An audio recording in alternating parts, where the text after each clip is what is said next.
LSU Fighting Tiger Baseball is on the air. Play ball! This is exciting live coverage of LSU Fighting Tiger Baseball on the LSU Sports Radio Network, powered by People's Health.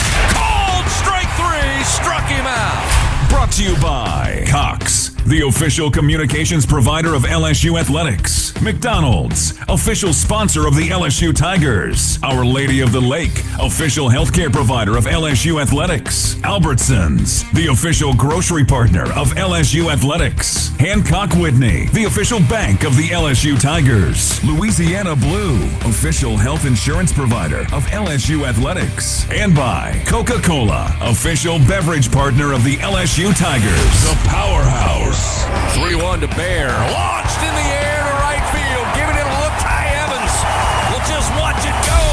This is LSU Fighting Tiger Baseball on the LSU Sports Radio Network. Powered by People's Health.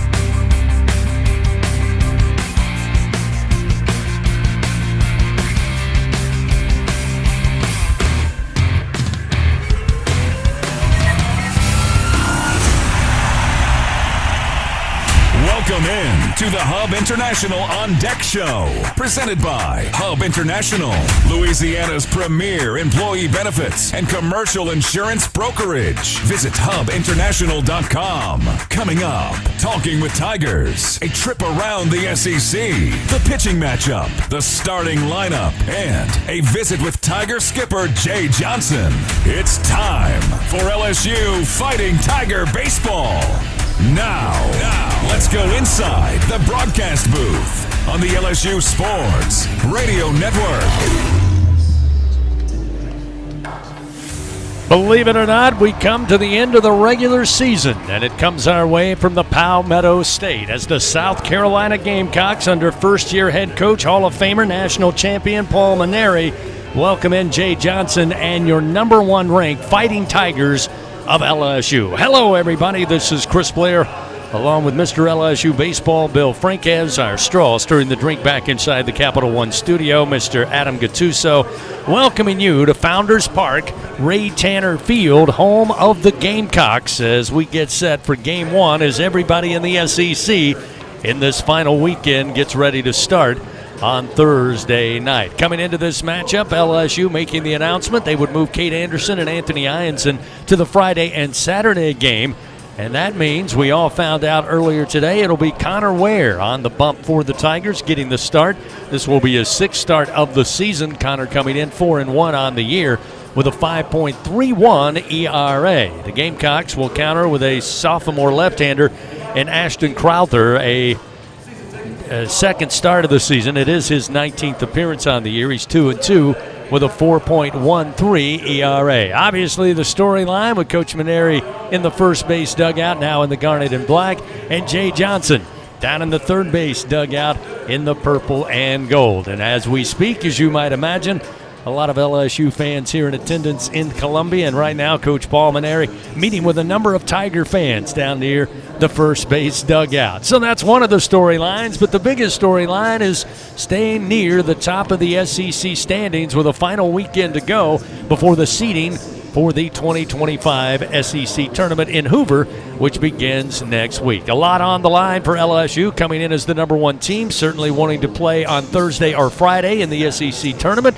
and of course get ready for the NCAA regional seeding coming up in just a couple of weeks. So find your favorite chair, grab your favorite beverage, and get ready for Game 1 on a Thursday night here in Carolina. It's South Carolina, it's LSU, and it's coming up next on the LSU Sports Radio Network. Baton Rouge isn't just the capital of Louisiana, it's the capital of college baseball. The fans, the players, the entire atmosphere. When it comes to baseball season, there's no better place than... Hey, Chris, could you shoot me the Jay interview whenever you get a chance? Plenty to do off campus. Explore some of Baton Rouge's best bites.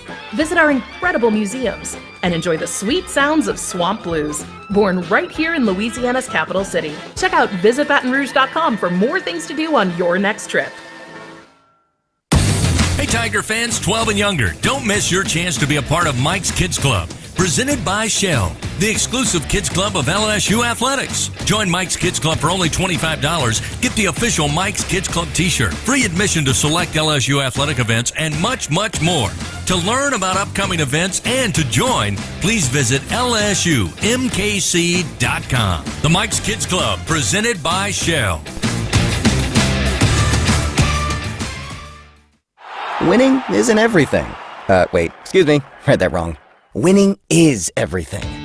Hancock Whitney Bank is supporting today's action because we love to see people win. And we're supporting you with knowledge and support because we want to see you win too. Your business, your goals, your hopes, and your dreams. The right bank makes all the difference. How can we help you win? Visit HancockWhitney.com to find out. Hancock Whitney Bank, member FDIC. Back with more on the Hub International On Deck Show. Time now to talk with Tigers. Presented by your local Southern Quality Ford dealers on the LSU Sports Radio Network. We're back here in Columbia, South Carolina, Founders Park, game one of the series between LSU and South Carolina. Time for Talking with Tigers, joined by LSU sophomore lefty Cade Anderson. Cade, number 2 in the nation in strikeouts this season, a semifinalist for many national awards this year. He's had a great year, as have the entire Tiger pitching staff. Cade, first of all, your thoughts on the final regular season weekend. You guys are in great position right now. What do you need to do to continue to play and keep the momentum going? Yeah, I think just keep doing what we're doing. I think we're in a good spot, and just grateful for another weekend of play, and just the ability of our team just to go out there and kind of have fun with it has really been a big mindset for us. Just go out there and have fun. We got a lot of guys that can contribute in this team, and just it's been fun to be a part of, and kind of upset that it's almost over, but at the same time, the best baseball's in front of us, so really excited for that as well. How gratifying is it for you as one of the leaders of the pitching staff and really the only guy from last year's team who pitched a significant amount back on this year's staff to have seen all these new guys and young guys develop? Yeah, I mean, it's been that's been one of the big steps for me, just really trying to help the other guys experience this type of ball, and it's obviously huge for our program, and really grateful that they're a part of this, and it's been a fun group to be a part of, and when we got that group clicking, we've really been a good team and hard to play against. So absolutely, and of course for you this weekend, you won't be pitching game one tonight on a Thursday night. You are started to start tomorrow night. Just your thoughts on waiting till tomorrow to pitch and how that helps you set you guys up for the rest of the season, especially the postseason. Yeah, and I just go off of what Coach Johnson tells me, and if that's what our team needs, that's what I'm here for. And really just having that extra day is going to be nice. Really going into the postseason, having to pitch every Friday is really going to put me on a good schedule, and when it matters most, I'm going to be ready. So. Definitely, and then tonight Connor Ware will get the start, and I'm sure Connor will be supported by a number of guys in the bullpen. Just your thoughts on Connor, the impact he's made on this team, and what do you expect to see from him tonight? Yeah, just a really good dude that is ready for every situation he's put in. So he's our guy today, and we're gonna have his back for however long he goes, and I'm excited for him to be able to get one of these starts. It's exciting, and really happy for him. All right, Cade, greatly appreciate it. Definitely enjoyed the season so far. We know the best is yet to come, so good luck to you guys throughout this weekend, and we'll talk again soon. Yes, sir. Thank you. Cade Anderson with us as we're talking with Tigers prior to game one here in Columbia. A lot more to come after this on the LSU Sports Radio Network. Tiger fans, this is Eddie Kennison, former LSU football wide receiver. If you know me, you know I'm all about making big plays. Tigers win! Tigers win! That's why I joined the team at LSU Sports Properties. Our goal here is to help businesses make big plays both on and off the field. If you want to give your brand that competitive edge and be a part of the biggest stage in college sports, give the corporate sponsorship team at LSU Athletics a call. Your brand, our fans. Utilize the power of LSU Athletics to promote your business and sponsor LSU Athletics today. Call 225-578-2788. Go Tigers. The Southeastern Conference. It's the land of legends, the places, the faces, and moments. And he's going for it. It's a touchdown! We've seen the confetti fall again and again. And we're not done. It's time for the next generation to make their mark and go from 14 deep to 16 strong. It's a whole new ball game in the SEC, and it just means more.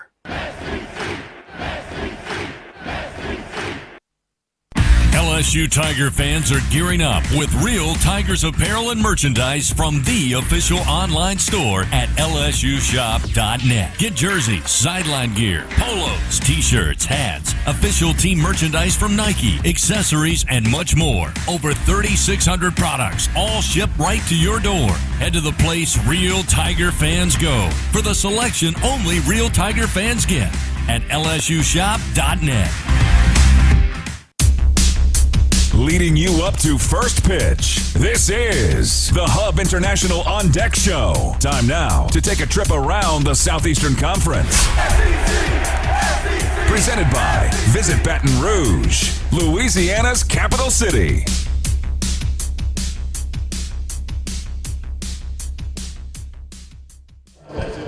Back here at Founders Park, getting ready for the matchup.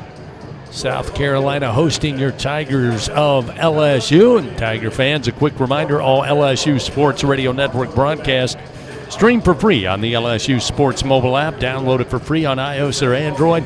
It's the LSU Sports mobile app presented by BASF. We create chemistry. Plenty of action on the diamond. Everybody getting started on Thursday in this final weekend of regular season play. And to take us on a trip around the SEC once again, here's Mr. LSU Baseball, Bill Franquez. Bill? Thank you very much, Chris. A lot of exciting games to wrap up Week 10, the final regular season weekend of the season, as the teams are playing not only for seedings in the SEC tournament, but also for potential berths in the NCAA tournament. Obviously, LSU, with the number 7 RPI, wants to stay in that top 8, and winning this series will go a long way in ensuring LSU can secure a national seed. So here are the standings going into the final weekend. Texas has a 2-game lead in the race.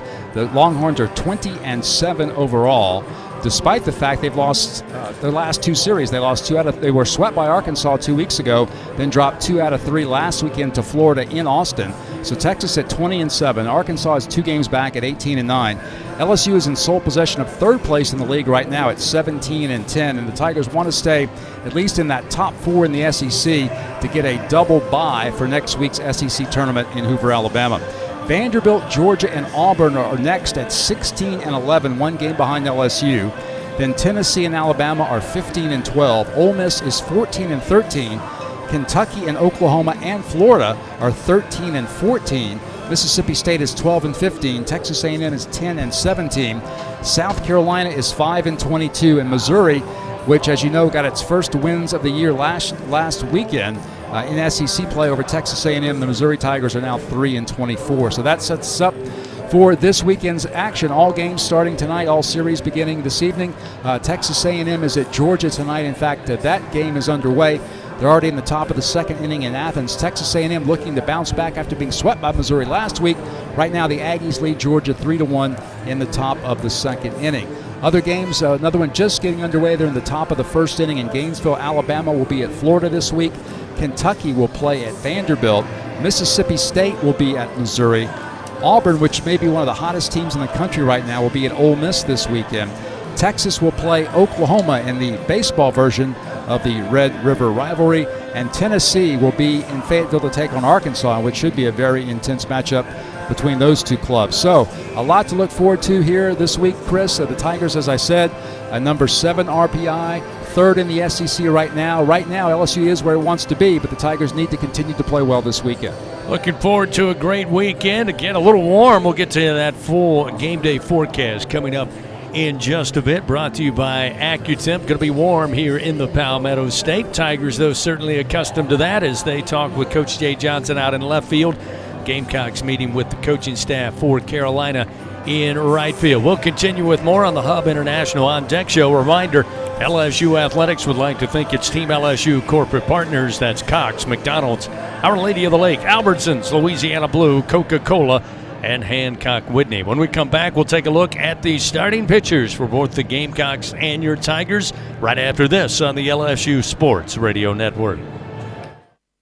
As a full-service industrial contractor, Bartlett Group specializes in maintenance, turnarounds, and capital mechanical projects, refractory, soft crafts, fabrication, and more. Just a few of the companies that Bartlett represents include Excel Scaffold, DECS, Deltec Manufacturing, GMTS, and Precision Refractory. Bartlett boasts the best talent retention record with highly trained and seasoned professionals. Our mission? To deliver first-class service with the best scaffold system and experts. At Bartlett, our strength is our people, driving our growth and success. Choose Bartlett Group, where exceptional is standard.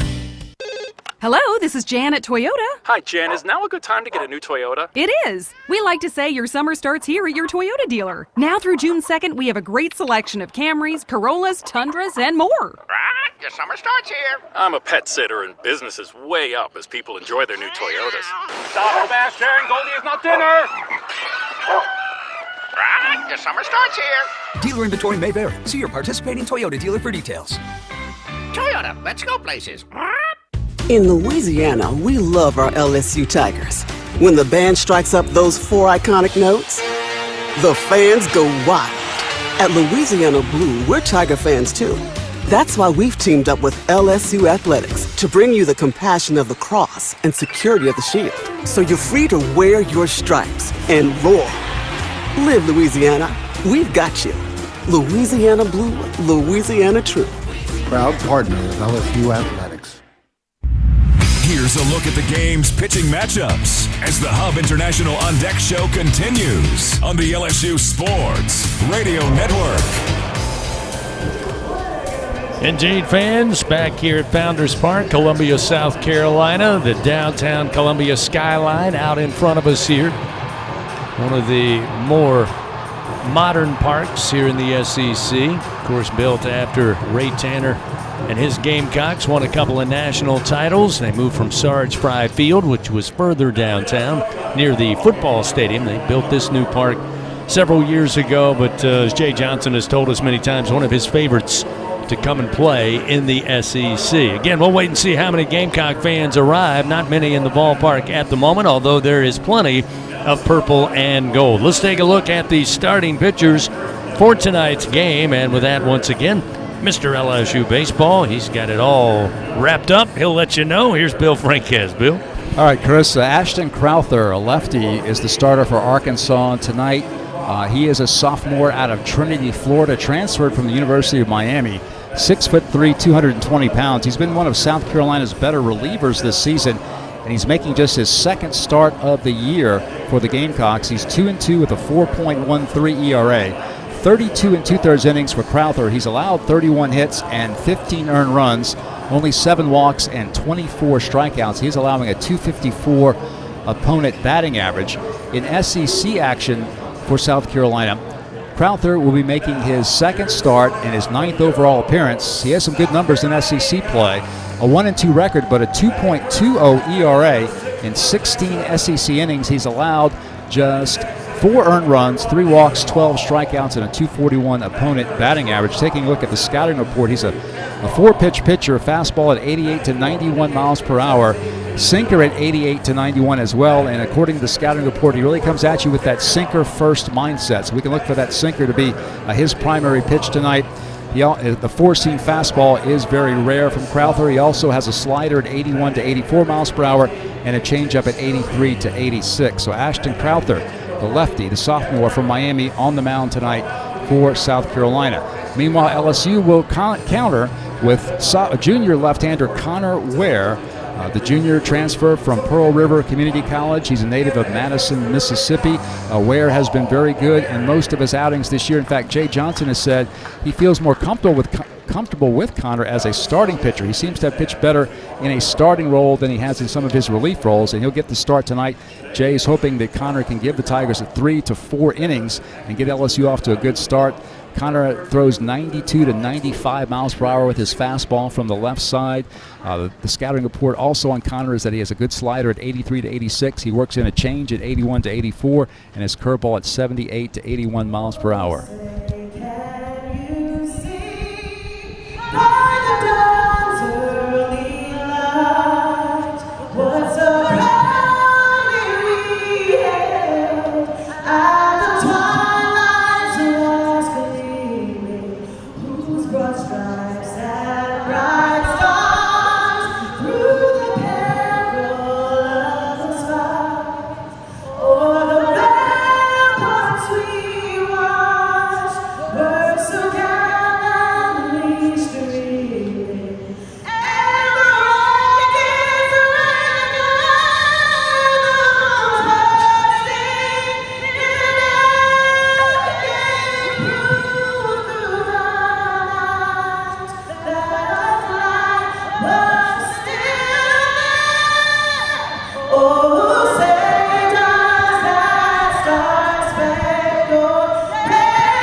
Singing of the national anthem prior to first pitch here tonight. Again, our starting pitchers for the Gamecocks. It'll be sophomore left-hander Ashton Crowler, and for your Tigers, it will be the junior lefty Connor Ware on the bump. Game 1 is coming up. Up next, we visit with Tiger head coach Jay Johnson right after this on the LSU Sports Radio Network. Hey Tiger fans, no game day is complete without Noel Spirits from Noel Family Distillery. Founded by a father-daughter duo, Noel Family Distillery is the only Louisiana distillery offering authentic tequila. Their additive-free tequila captures the spirit of Louisiana, creating a spirits experience worthy of the Tigers and their loyal fans across the country. Noel Tequila is proud to be the official tequila of LSU Athletics. Enjoy Noel Tequila at the box or grab a bottle of your own at many fine retailers. Learn the unique Noel Distillery story at noeldistillery.com. Albertsons is making shopping and saving easier than ever. Check out Albertsons for you on our mobile app or at albertsons.com, where you can shop online and save over $300 weekly with digital coupons. Earn reward points every time you shop in-store or online and redeem your points for free groceries. Download the Albertsons app or go to albertsons.com to start saving. Albertsons, fresh foods, local flavors. Hey Tiger fans, get ready to swing for the fences because the 2025 baseball season is upon us, and SeatGeek is here to help you experience all the action. SeatGeek makes it easy to find tickets so you can be part of all the home run celebrations this season. Whether you're buying or selling tickets to LSU baseball games or to any other live event in Baton Rouge, SeatGeek is the place to do it. SeatGeek is the official ticket marketplace of LSU Athletics. The most disruptive idea in ticketing? A ticket that works. Expect the expected. SeatGeek. Do you have both Medicare and Medicaid? With the People's Health Medicare Advantage Plan, you could get up to $280 per month to spend on utilities, healthy groceries, and over-the-counter items. $280 per month. Don't miss out on these extra benefits. Call 1-844-663-2133. Plans are insured through United Healthcare Insurance Company or one of its affiliated companies, a Medicare Advantage organization with a Medicare contract and a contract with the state Medicaid program. Enrollment in the plan depends on the plan's contract renewal with Medicare. Before the Fighting Tigers take to the field, time to visit with the top Tiger, LSU skipper Jay Johnson. Presented by Hancock Whitney, the official bank and credit card of LSU Athletics. On the Hub International On Deck Show from the LSU Sports Radio Network. Coach, here we are. Got great weather, great ballpark, SEC baseball, finishing up the regular season. I know you've talked about it all week. I'm sure you've mentioned it to the team. Hey, guys, we got a job to do. We're going to go do it out on the road. Nothing but baseball. Yeah, it's awesome. We had a good travel day yesterday. Had a great practice last night. As you said, beautiful ballpark. It's one of my favorite ones in the league. and excited to play well this weekend. You say it all the time. It's really up to the Tigers' standard of play, regardless of who you're taking on. I'm sure that was a big theme, not only in practice, but probably one of the things you'll say to them when they head out on the diamond. Yeah, no doubt about it. We have talked a lot, and I think maybe we even talked about this on the radio show the other night. Like, it's really important not only we put our best foot forward to win the games as they're happening, but we want to improve as we're going along, because that's the only way you can play till the end if you're getting better this time of year. Unfortunately, when you play in the SEC, some teams are able to win a lot of games, some teams aren't, but that's not because of a lack of talent. South Carolina certainly has it. No doubt about it. Very good roster. Regionals the last couple years, played 2 epic games against them in Hoover last year, highly competitive. They have some real pieces of that team back, and it's just there's no let up in this thing. None of us ever have a weekend where you can point to and go, you're going to win, and they've been on the tough end of some close games, but we expect a battle this weekend. Connor Ware going to get the start today. Huge opportunity for him, huge opportunity for the team. What are you looking for? It's him be himself. At times, I thought he's one of the best pitchers on this pitching staff, and we want to get him going a little bit more. He's one guy over the last couple weekends, we need to pitch more, frankly, and excited to do that tonight and let him go and get him rolling and get him off to a good start with moving into the postseason. Lastly, Coach, from a pitching standpoint for the Gamecocks, what do the hitters for the Tigers need to be ready for? Well, we think they'll use a lot of guys. Their season is kind of about the SEC tournament at this point, so I'm sure they want to get through this. They're obviously going to work and try to win the games and also put themselves in a good position, or as good a position as they can for next Tuesday. So I would expect we'll see a lot of in and out, guys in and out over 3 days. All right, Coach. Well, should be exciting. As you said, great opportunity for the Tigers. Best of luck. Get after them. Awesome. Thanks, Chris. Head Coach Jay Johnson, everybody. We'll take a timeout, come back, get the starting lineups, and then it's first pitch, Game 1, South Carolina and your Tigers, here on the LSU Sports Radio Network. Tiger fans, this is Eddie Kennison, former LSU football wide receiver. If you know me, you know I'm all about making big plays. Tigers win! Tigers win! That's why I joined the team at LSU Sports Properties. Our goal here is to help businesses make big plays both on and off the field. If you want to give your brand that competitive edge and be a part of the biggest stage in college sports, give the corporate sponsorship team at LSU Athletics a call. Your brand, our fans. Utilize the power of LSU Athletics to promote your business and sponsor LSU Athletics today. Call 225-578-2788. Go Tigers. The Southeastern Conference. It's the land of legends, the places, the faces, and moments. And he's going for it. It's a touchdown! We've seen the confetti fall again and again. But we're not done. It's time for the next generation to make their mark and go from 14 deep to 16 strong. It's a whole new ball game in the SEC, and it just means more.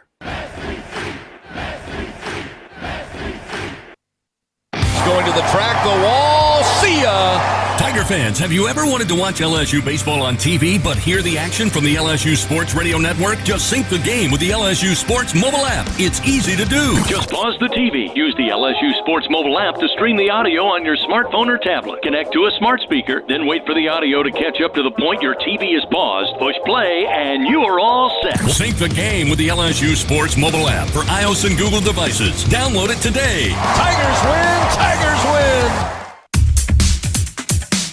Wrapping up the Hub International On Deck Show. We are just moments away from first pitch. Time now for the game's starting lineups. Presented by Cintas. Build a better workday when you partner with Cintas. Visit Cintas.com. Getting ready to start this weekend here in South Carolina. Gamecocks hosting your Tigers. Let's take a look at the starting lineups, but first a reminder, Tiger fans, if you think you have what it takes to be a true Caniac maniac, then prove it. You could win a prize pack courtesy of Raising Cane's One Love. Taking a look at the starting lineup for the homestanding Gamecocks, again under first-year head coach Paul Maneri.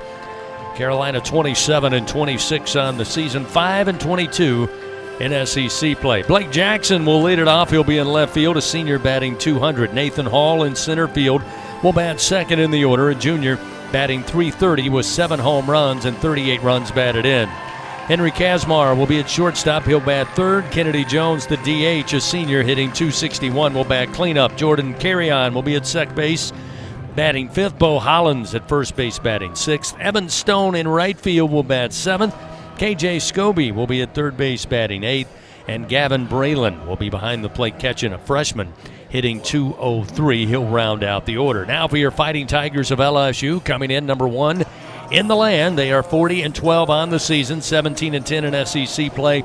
Very similar lineup than we saw last weekend against Arkansas. Derek Curiel, the freshman, will lead it off. He'll play in left field, batting .352. Jared Jones at first base leads the team with 16 home runs, 61 runs batted in. He'll be at first, the junior batting second. Daniel Dickinson batting third and playing second base. Ethan Fry, once again, the DH in the cleanup spot.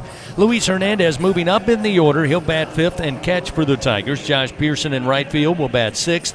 Stephen Milam in the 7 hole will be the shortstop. Michael Braswell, the third at third base, will bat eighth. And Chris Stanfield in center field will round out the order for your Tigers. He will bat ninth. That's a look at the starting lineups. That means first pitch around the corner. Game 1, LSU and South Carolina, coming up on the LSU Sports Radio Network.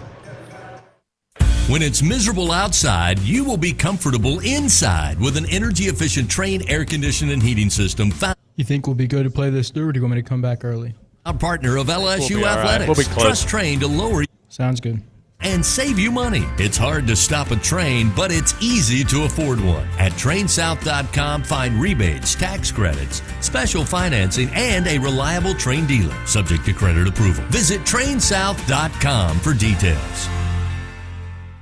Will Scott Mobile Mini is the global leader in modular offices and storage containers. Keep your products safe and secure with our wide array of vault-like storage containers. Need shelves and lighting for your container? We can help. We have the right container for your industrial, commercial, or residential storage needs. All of our offices are delivered ready to work with customizable furniture options to fit any need. Give us a call at 800-841-7016 or visit our website at www.mobilemini.com. In Louisiana, we love our LSU Tigers. When the band strikes up those 4 iconic notes, the fans go wild. At Louisiana Blue, we're Tiger fans too. That's why we've teamed up with LSU Athletics to bring you the compassion of the cross and security of the shield, so you're free to wear your stripes and roar. Live Louisiana. We've got you. Louisiana Blue, Louisiana True. Proud partner of LSU Athletics. 17 SEC championships. His team, a strike and an out away from a natty. 26 NCAA regional titles. 2 outs, runner at first. The 0-2 pitch. 19 trips to Omaha in the College World Series. Swing and a miss! And all is right in the world. Tigers win! Tigers win! 7 national titles. The national championship is headed back to Baton Rouge. This is LSU Fighting Tiger Baseball. On the LSU Sports Radio Network. Good Thursday evening, Tiger fans. Welcome in to Founders Park, downtown Columbia, South Carolina, site of the start of this series. Gamecocks hosting your Tigers. Derek Curiel leads it off. He's got a 1-2 count. And there's a called strike 3 from Crowther on the outer half of the plate. First pitch came our way at 7:02 Central Time. Derek Curiel retired by way of strikeout, and there's one gone quickly here in the top of the first inning. Along with our producer, Adam Gattuso, back in the Capital One studio. Mr. LSU Baseball, Bill Franquez to my right. Chris Blair, happy to have you with us on a Thursday evening. Jared Jones will stand in with one away. Top of the first inning, Crowther's first delivery. Outside missing for ball 1 with a fastball, and it's 1-0. Again, Crowther, the sophomore out of Miami. Left-handed hurler. 2-2 on the season, making just his second start here in 2025 for Coach Paul Maneri. Here's the 1-0. Jones right back up the middle, and the one-hopper gets by Carry On, the second baseman, who was placed there, but don't know, Bill. Didn't seem like he had enough time to maybe get the body in front of it. Just kind of reached out with an Olay swing of the glove, and that went well past him. Smoked off the bat of Jones, and a 1-out single, and the Tigers have a runner aboard. You're right, that ball was really scorched by Jared Jones, but Carry On had him played perfectly near the bag. He reached out, tried to stop it with the backhand, but the ball skips right by him for a base hit. So now we'll see Daniel Dickinson, Tigers' second baseman, batting .330 on the year. As Crowther, the left-hander, looks over to first, but he'll deliver to the plate, and it misses outside of the right-handed hitter. Fastball make it 1-0. Dickinson on the year batting .303 against SEC pitching. Been a consistent bat in the lineup coming out of the transfer portal here in 2025. The 1-0 pitch, off speed but inside and low, ball 2. Dickinson this year against left-handed pitching is a .297 hitter. Tigers overall, as we know, have struggled against lefties this year, batting just .273 coming into tonight's game. Jones with the lead off first. Crowther's 2-0 pitch. Looking for that outside corner, but just missed. Now make it 3-0. Dickinson does an excellent job of getting on base. He's been in the top 10 in the SEC in on-base percentage all season long. He's number 6 in the league right now.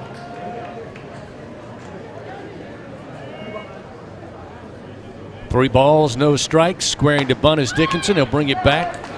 The pitch across the plate for a strike to make it 3-1.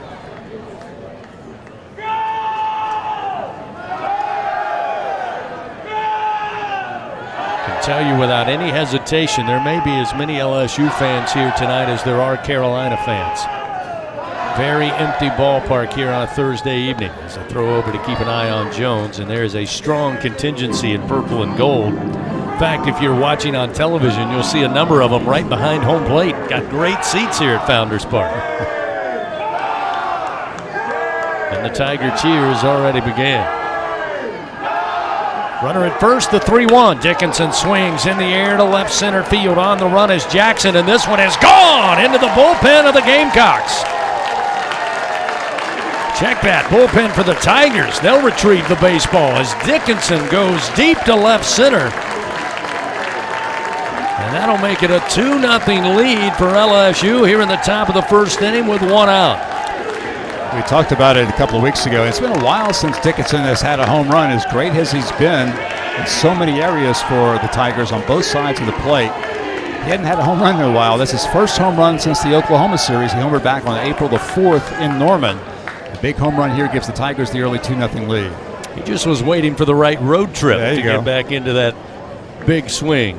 That'll bring Ethan Fry to the plate. He's been red hot, especially here of late, but really has been consistent at the plate for Coach Johnson all season. The first pitch missing away with a fastball, and it's 1-0. 2-0 LSU leads right out of the gate, thanks to Daniel Dickinson's line drive home run into the left center field bullpen. Crowther square to the plate, starts the wind, now the 1-0. Inside corner, called strike with a breaking ball. Nice pitch that time from Crowther, and it's 1-1. The Dickinson home run, the third homer allowed this year by Ashton Crowther.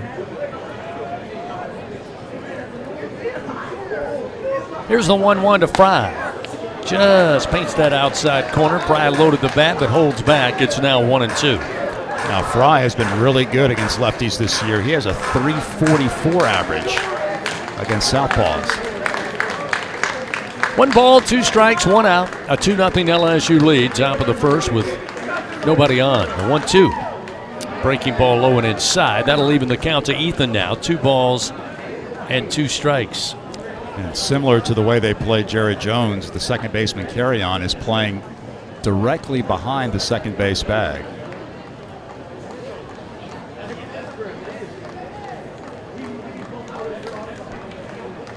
Two balls, 2 strikes. Now the wind and the pitch.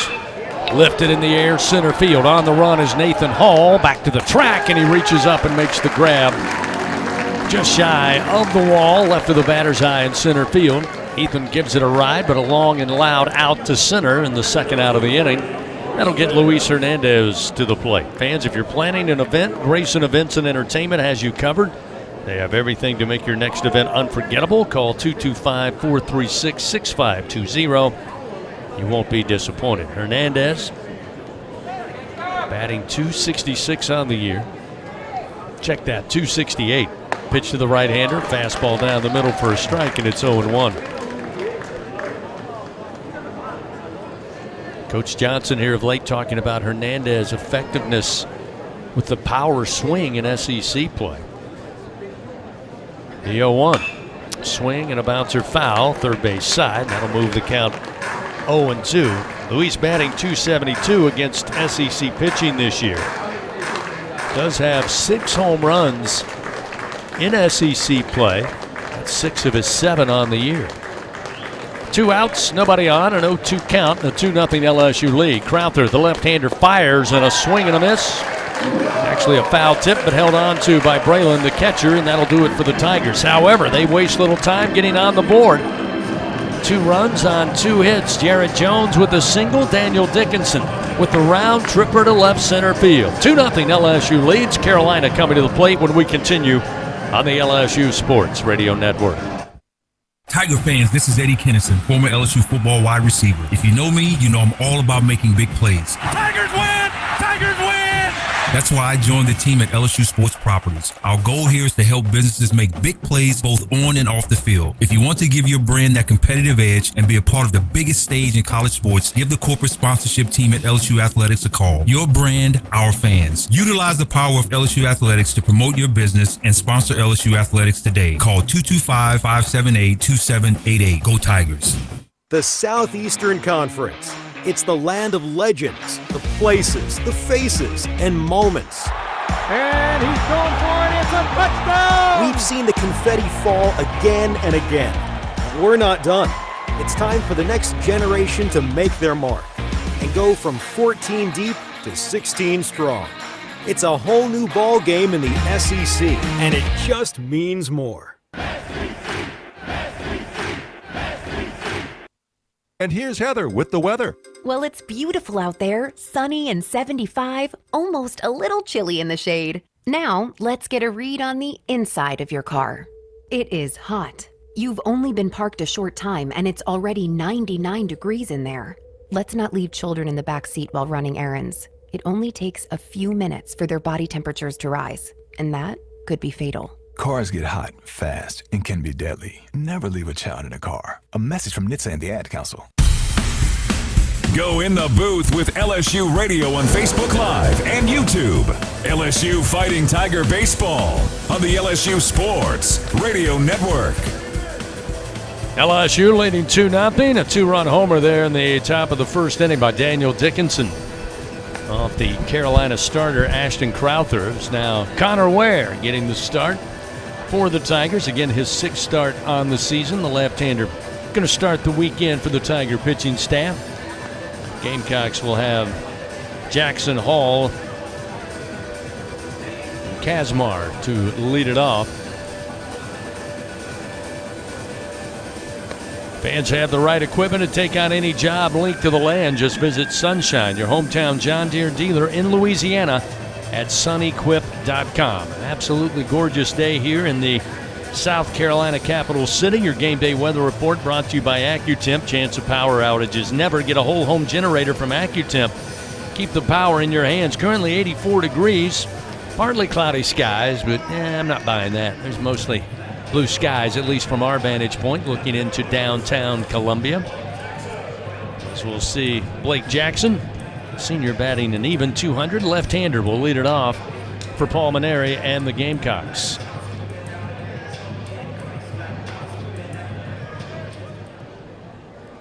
Connor Ware ready to go, and the left-hander delivers, and it's going to hit the batter. So one pitch, and that'll put Jackson aboard. So not the start that Connor nor Jay Johnson was looking for. But you got to quickly put that behind you. A lot of baseball and a lot of pitches yet to be thrown, Bill. You know, and Jay talked about it earlier today, and we mentioned during the pregame that Connor seems to have been more comfortable in a starting role than as a reliever, but tough way to start with the first pitch hitting Jackson. We'll see if he can rebound here. I'll bring Nathan Hall. Hall's been one of the more consistent Gamecocks all season long. In fact, he comes in tonight leading this lineup, batting .330, a right-handed hitter. And the first pitch, little bouncer over the mound. Milam charging in, flips it to Dickinson, and in time to get the lead runner. No chance to turn 2. That play a lot closer than probably Milam or Dickinson thought it would be. I think initially Bill Stephen thought maybe I can scamper over to the bag and then throw to first, but not there in time. Now Coach Palmineri going to come out, maybe have a word with the second base umpire. That's Scott Klein. Let's see if they want to go take a look at it or maybe arguing interference with the bag. I'm not sure, but so it appeared that Steven flipped the ball to Daniel. Daniel was going to maybe attempt to relay, so he began transferring the ball from glove to hand, realized he couldn't make the throw and just held on to it. And I think that's what Scott Klein ruled, that Dickinson secured the out before making the transfer. Yeah, he was trying to possibly make the throw to first, but wisely did not. So again, no review. It will be out number one. That leaves on the fielder's choice, Hall over at first base. Kazmar, a left-hander, stands in, and the first delivery. Missing up and in for ball one, 1-0.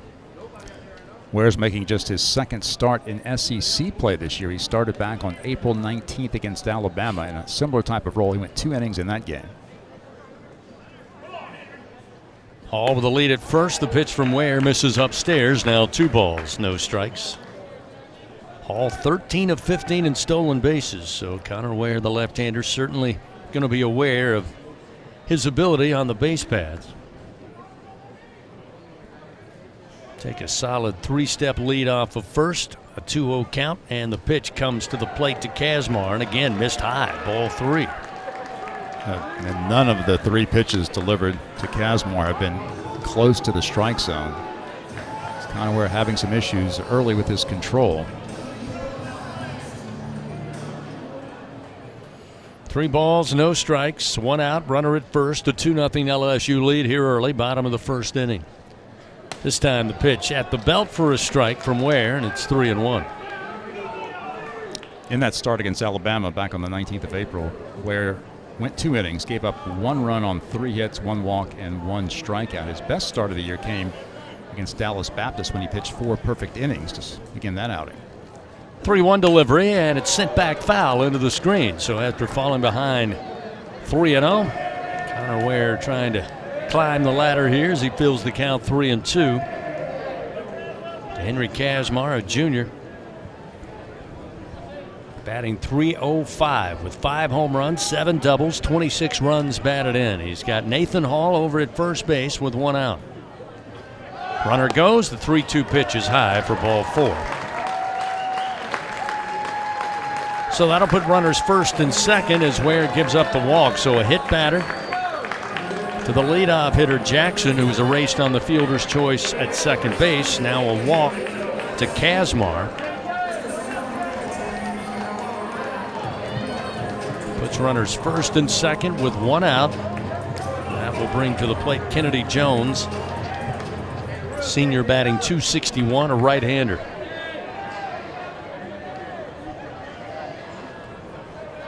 Ware again quickly working from the stretch with runners on from the very get-go. As that pitch down in the dirt, Hernandez, great job blocking it up. Will track it into the infield grass, and it's 1-0 now, the count to Jones.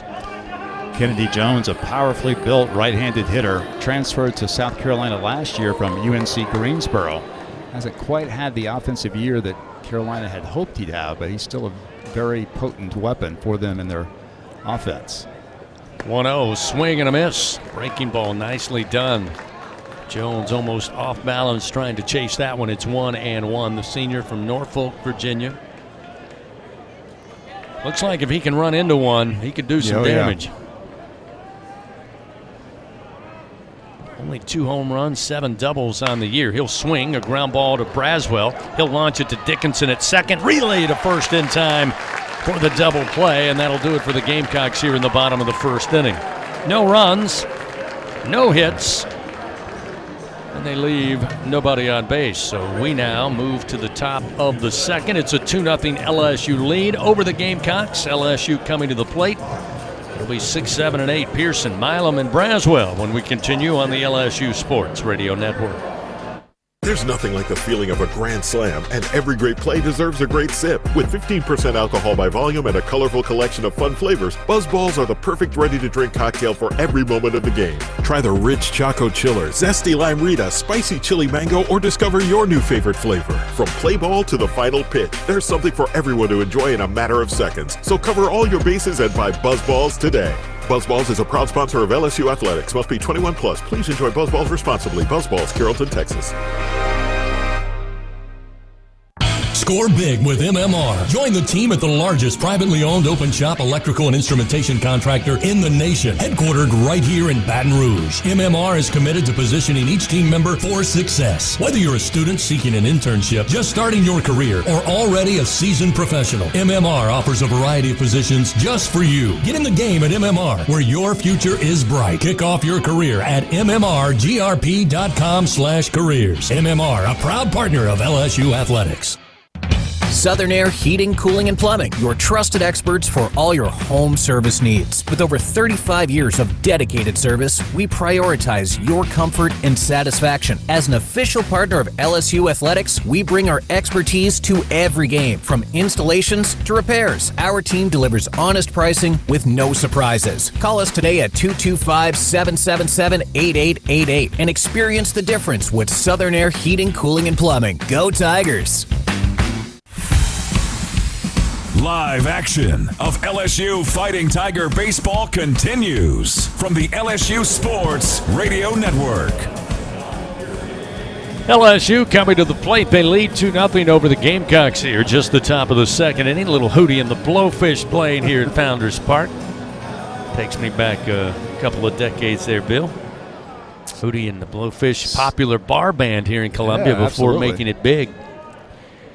First pitch to Josh Pearson, who leads it off, is a strike at the knees from Ashton Crowther. Crowther in that first inning gave up 2 hits, a single to Jones, and then a 2-run bomb to left center field off the bat of Dickinson.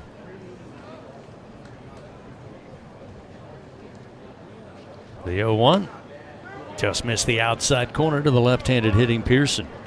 Darius Rucker, the lead singer, correct? Yep. Darius Rucker. His bandmates all, at one time, I don't know if they all got their degrees, but they all were students at one time at the University of South Carolina. There's the 1-1. Missed high and outside. Good take by Pearson. That'll make it 2 balls and 1 strike. In fact, my wife was a freshman at Furman University, which is located northern part of the state. They played one of her events on campus. Nobody had heard of them. And about 2 years later, they blew up. Here's the 2-1 delivery to Pearson. And a swing and a miss. Again, Crowther trying to stay outside to the left-handed hitter. Elicits a swing, and it's 2-2. You know, Josh has been very good against lefties this year. He's hitting .344 on the year in these lefty-lefty matchups.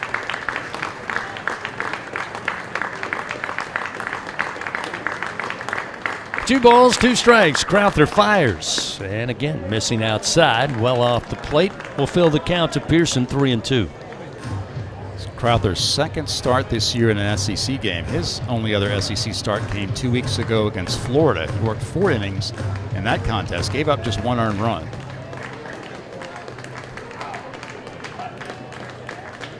Payoff delivery upcoming. Crowther didn't like the first offering. Now he'll reset and wind. And Jay Johnson says, well, wait a minute. How did he do that? Coach Johnson comes out of the dugout. Looked like he started his movement. I thought maybe Crowther was saying I didn't like that pitch, but I'm not sure. It was very quick, Bill, before he then started the windup. So Jay Johnson just wants a clarification there. I'm sure Pearson was taken aback as well as he's trying to prepare for a pitch coming his way. But it was fouled down the first base line on a swing by Pearson. That'll keep it 3-2. So basically, no harm, no foul. But it was a foul. Another payoff pitch to the plate. Ooh. And that one's going to hit. Did it hit Pearson or the bottom of the bat? They'll say the bottom of the bat is Pearson. Kind of a check swing. I wouldn't even call that a full check swing, but maybe just trying to get the bat out of the way, but it hits the very bottom of the bat, fouls towards the third base dugout, still 3-2.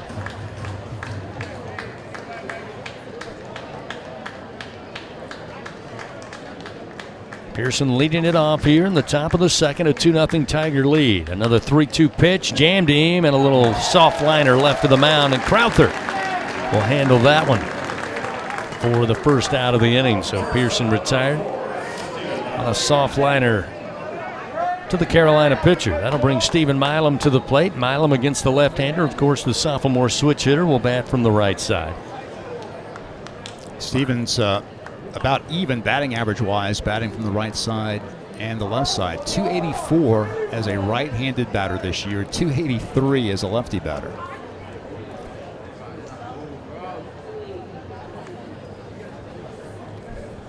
Milam ready to go.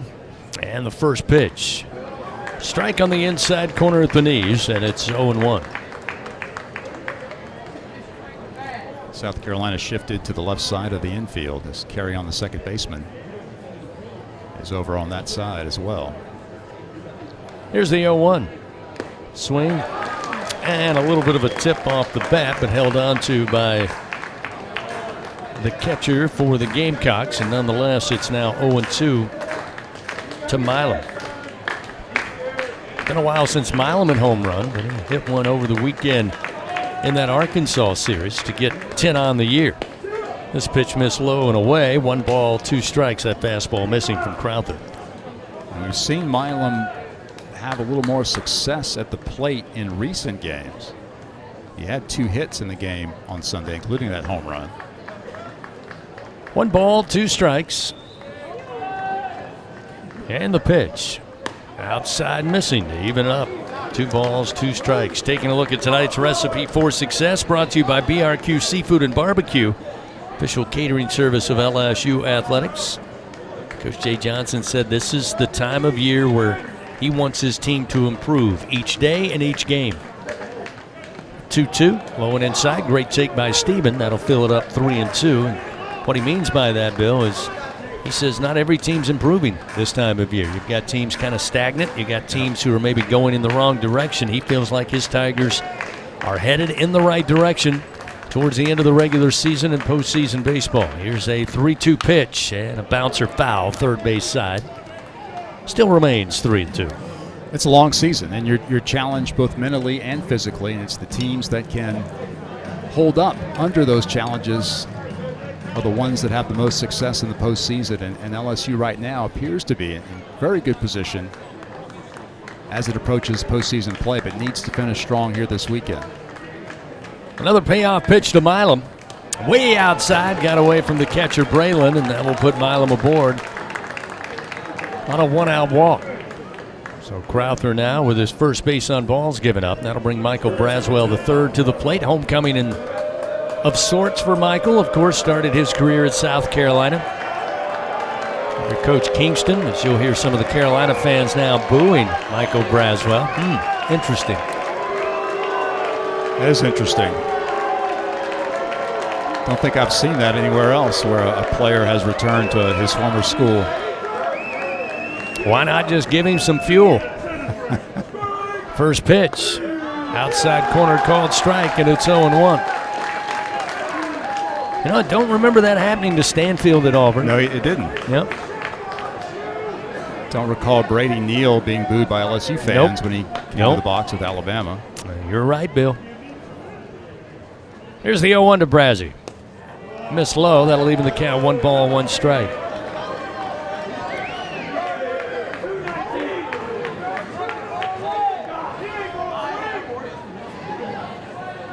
Braswell steps out momentarily, now digs back in. Runner at first, 1 down, a 2-0 LSU lead, top of the second. And a throw over to keep an eye on Milam. He'll step easily on the first base bag. A lot of empty seats here at Founders Park. And they have a nice grandstand both down the left and right field lines, and then of course out in left field. Number of seats, including a high-rise set of bleachers, but not many there tonight. And another throw over to first to keep an eye on Milam, who, by the way, is 1 for 2 in stolen bases. I forgot how small this park is dimensions-wise. It's only 380 to center field, 325 down the lines. 1 ball, 1 strike.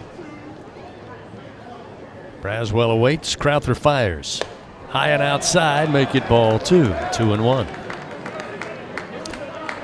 It's, of course, not the first time that Braswell is facing South Carolina since he transferred to LSU. He had a tremendous SEC tournament against the Gamecocks last year in Hoover, and helping to lead the Tigers to the championship game. Here's the 2-1. Ooh, they're going to call that a strike. Braswell a little surprised. Can't say I blame him. That one looked well above the letters. That'll even it up. 2 balls, 2 strikes.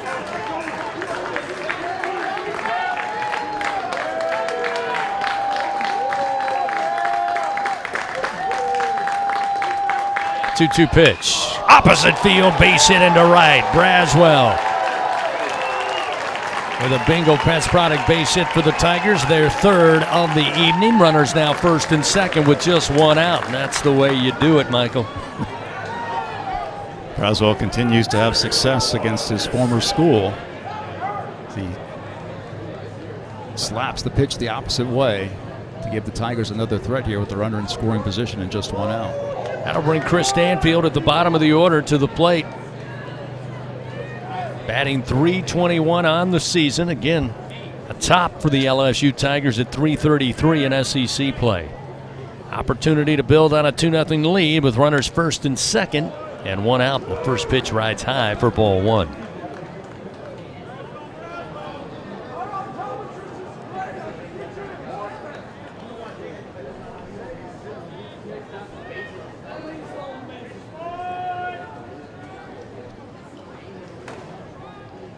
Runners take their lead. Crowther fires and a ground ball towards the shortstop. Kazmar will scoop it up, get it to carry on. The relay to first in time to get Stanfield for the double play. So each team with a double play to end an inning. Tigers come up empty-handed, no runs, 1 hit. They leave 1 man on. We now move to the bottom of the 2nd. It's a 2-0 LSU lead. Back after this on the LSU Sports Radio Network. Tiger fans, this is Eddie Kennison, former LSU football wide receiver. If you know me, you know I'm all about making big plays. Tigers win! Tigers win!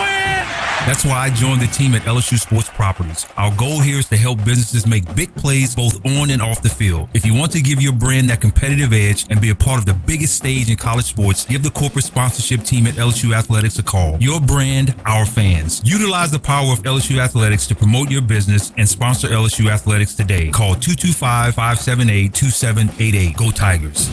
The Southeastern Conference. It's the land of legends, the places, the faces, and moments. And he's going for it. It's a touchdown! We've seen the confetti fall again and again. We're not done. It's time for the next generation to make their mark and go from 14 deep to 16 strong. It's a whole new ball game in the SEC, and it just means more.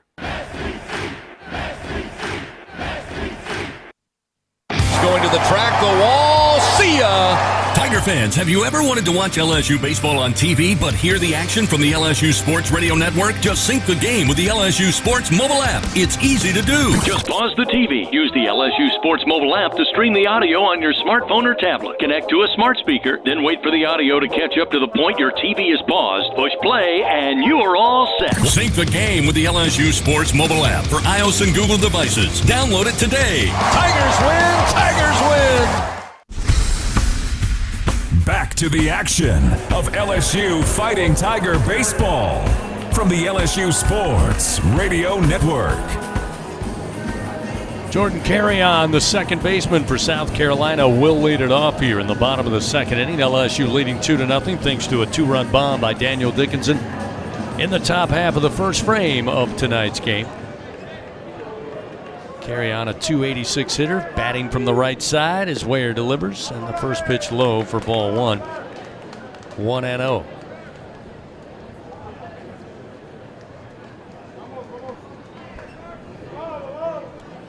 The 1-0 pitch, off speed but upstairs. Now make it 2 balls, no strikes. Where it appears having some issues finding the strike zone right now. It looks like everything is high. 2-0 pitch. Foul back into the screen, first base side. 2 balls and 1 strike. Interesting press box here. Kind of got to lean over to see down the third base line. We're here with the home plate camera. Appeal down to first, and they'll say he was able to hold back. Very close. That'll make it 3-1. So those of you watching on television tonight, Bill Franquez is a couple of feet away from that home plate camera. There's a called strike just above the knees. That'll make it 3-2 now, the carry-out. Definitely a unique setup here. You're so kind, Bill. The 3-2 swung on, lifted high in the air, and that'll play right side. That'll keep it 3 balls, 2 strikes. So Carry-On began his college career at Florida State before he transferred here to South Carolina. He's also a native of Miami. Another payoff pitch from Ware, and it misses outside. So that'll put Carry-On, the leadoff man, aboard, and that'll be the second walk given up. Third free pass given to the Gamecocks here early for Connor Ware. After Carry-On reaches safely, we'll see Bo Hollins, a freshman, batting .303. Impressive season for the freshman. Again, Ethan Petrie expected to be one of the big hitters for the Carolina Gamecocks. He was injured in mid-April in that Kentucky series, and big news on Tuesday. He came back, played in that midweek game against Winthrop, but not in the lineup tonight. Not expected to see him this weekend. After talking to some of the folks here at Carolina, they said he just did not look close to 100% on Tuesday night, again with that shoulder injury. So his season may be done, and that's a tough blow for Carolina. His time going to be called now after the first pitch offered up to Hollins missed for ball 1, and Nate Yeske on his way out to visit with Connor Ware on the bump. Fans, Our Lady of the Lake, proud to be LSU's championship health partner. Together LSU and Our Lady of the Lake, champions for Louisiana. Together we roar. You can learn more at olrmc.com/LSU. And again, that first pitch from Connor Ware to Bo Hollins was high, up and out of the strike zone, and that's where he continues to miss as Nate Yeske now is wrapping up the meeting, and hopefully they can fix whatever mechanical issue may be plaguing Ware, and he can find the strike zone again. Don't want to give this Carolina team any free opportunities. As you said, three free passes already, and this is a club that has struggled offensively all season long. They're 13th in the SEC with a .269 team batting average. So Ware needs to go right at him. So Hollins digs back in, the freshman from nearby Lexington, South Carolina. His pitch low and inside, and that'll make it 2-0.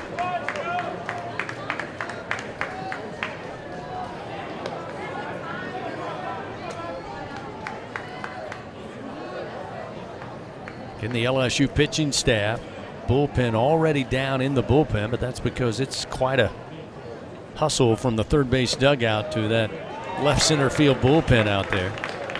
So that pitch misses inside. Now it's 3 balls, no strikes to Hollins.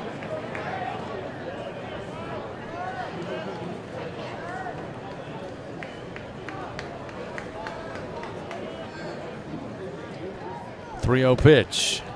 Wow. That one looked pretty good. That was called strike against Braswell at the letters, but not this time for Hollins. That'll be ball 4. Third walk of the night for Ware, and that'll put runners first and second again for the Gamecocks. This time, however, nobody out. And we'll see Evan Stone, the right-hander. Now that bullpen is active for LSU, right-hander Jaden Newt is throwing with a purpose as he's getting up on the bullpen mound.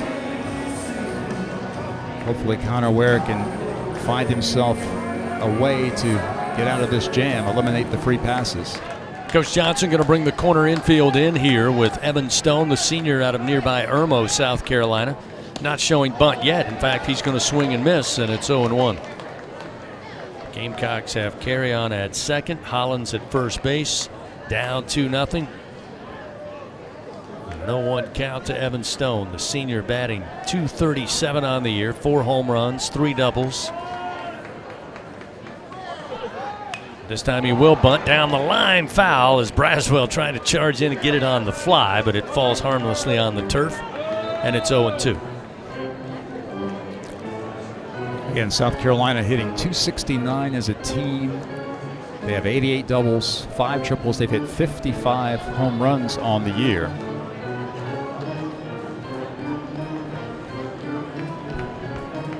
But they have early threat here against Connor Ware.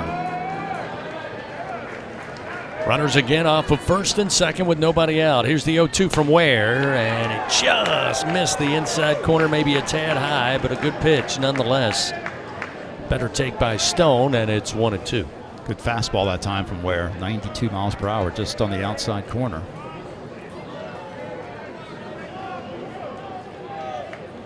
Carrion takes his lead at second. Hollins likewise at first, and the 1-2 sent back foul into the screen, holds the count, 1 ball, 2 strikes. Join MMR, the largest privately owned open shop electrical and instrumentation contractor in the nation and a proud partner of LSU Athletics. Tigers 2 runs on 3 hits. Daniel Dickinson with the loud one into the bullpen in left center field there in the top of the first to make it a 2-0 game. 1-2 pitch sails outside and high. Now 2 balls, 2 strikes. And we mentioned the storyline. Paul Mainieri, 15 years at LSU, a national championship. Left the Tigers as the winningest active coach in college baseball. Taking a couple of years off, then taking the job here at South Carolina. Stone fouls it back into the screen. And of course, Terry Rooney, who was a part of one of Paul's early staffs at LSU, was on the LSU staff. That's right, with Jay Johnson. Jay Johnson before Coach Mainieri brought him to Columbia, the pitching coach and recruiting coordinator for the Carolina Gamecock staff. Third time that Paul and Terry have been together. They were also together at Notre Dame, but prior to LSU. 2-2, breaking ball that just missed again. Pretty good looking pitch that time for Ware. Tiger left-hander may have felt he was squeezed just a tad. That'll field the count now to Stone with runners first and second. Payoff pitch. Upstairs, missed for ball 4. So that will load the bases for Carolina. Let's see, as again, Jaden Newt, Bill told you, is working feverishly down in the bullpen for LSU. Connor Ware relinquishes his 4th walk. 3rd of this inning to load the bases. KJ Scobie now will come to the plate, a right-handed hitter, but Jay Johnson first is going to make his way to the mound. So that'll be all for Connor Ware. Pitch count up to 30, but 3 walks to load the bases with nobody out here in the bottom of the second. Tigers going to make a change. This pitching change powered by Sunshine, your hometown John Deere dealer in Louisiana. 2-0 LSU leads. Jaden Newt takes over. Back after this on the LSU Sports Radio Network. At Sunshine, your hometown John Deere dealer in Louisiana, we know that every great game starts with a perfect field. Our equipment, whether it's a mower or a tractor, we can ensure your grass is always game day ready, so you can focus on making memories. Because at the end of the day, it's more than just a game. It's about the community, the joy, and the LSU traditions. Visit sunequip.com to get the best starting lineup of John Deere equipment. Sunshine is a proud sponsor of LSU Athletics. Do you have both Medicare and Medicaid? With the People's Health Medicare Advantage Plan, you could get up to $280 per month to spend on utilities, healthy groceries, and over-the-counter items. $280 per month. Don't miss out on these extra benefits. Call 1-844-663-2133. Plans are insured through United Healthcare Insurance Company or one of its affiliated companies, a Medicare Advantage organization with a Medicare contract and a contract with the state Medicaid program. Enrollment in the plan depends on the plan's contract renewal with Medicare. Hey, LSU fans! You're invited to Louisiana's largest casino resort, Coshada. Coshada Casino Resort has the largest and most spacious gaming floor in the Lake Charles area, with thousands of the newest slots, over 55 table games, live bingo and off-track betting, plus 3 beautiful hotels, delicious Cajun cuisine, and the #1 rated golf course in Louisiana. Coshada Casino Resort is proud to support LSU. Go Tigers! Back to the action of LSU Fighting Tiger Baseball from the LSU Sports Radio Network. Jaden Newt going to take over on the mound here. Connor Ware's night is done. He got the start for the Tigers, but here in the bottom of the second with a 2-0 LSU lead, he walks the first 3 batters he faces. Nobody out, the bases loaded with KJ Scobie at the plate. So Right-hander Jaden Newt now takes over.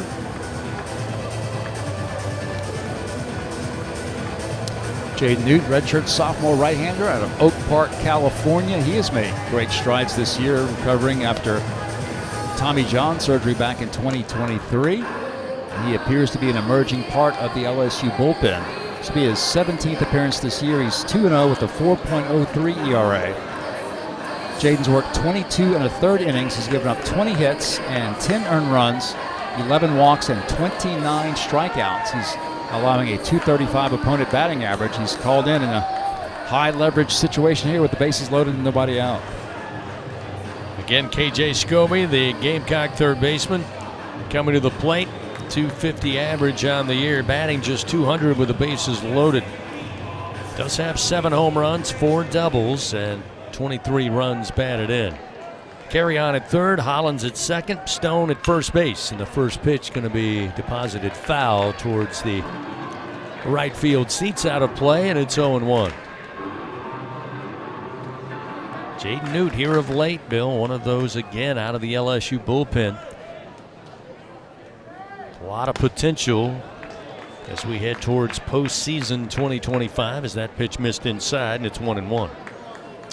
Jaden appeared last Saturday in the Game 2 of the Arkansas series, fired a scoreless inning, no hits, no walks, and a strikeout.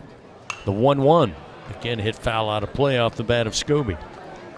It's 1-2. He also gave the Tigers a good outing against Texas A&M.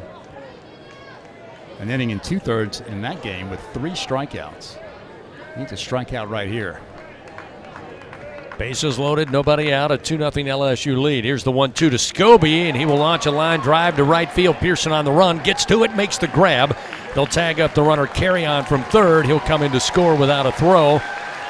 And a sac fly RBI for KJ Scobie cuts the LSU lead in half. It's now 2-1 Tigers. Tell you what, though, that's a great play by Pearson. That was launched off the bat of Scobie opposite field, and Pearson able to get a good first step, get over there in time. Not allowing it to get over his head. That would have been disaster. May have cleared the bases had that one made it to the wall.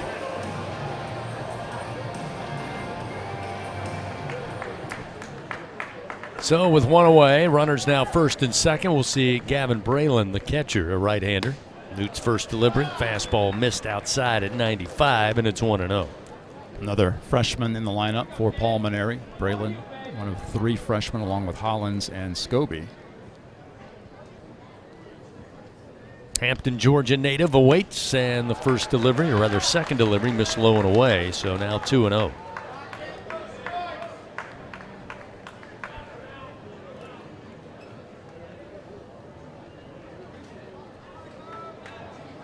Newt checks the runners, now the 2-0 pitch. Hit foul into the screen behind the plate, moving 2-1. Scratch-made dishes, wall-to-wall TVs, craft beers and cocktails. Find your nearest location or order online or use the app. That's Walk On Sports Bistro for the win. 2-1 LSU leading. 1 out, bottom of the second. Newt's pitch rides high and outside. Now 3-1 the count to Gavin Braylon. Braylon, a .203 hitter. His 80th plate appearance of the year. So getting a little more action here on the back end of the regular season. The 3-1 and on the hands and jammed foul. It's back into the screen it goes. And it's now a full count, 3-2. Obviously a big pitch here for Newt. If he loses Braylon, we're talking bases loaded with the top of the order coming up.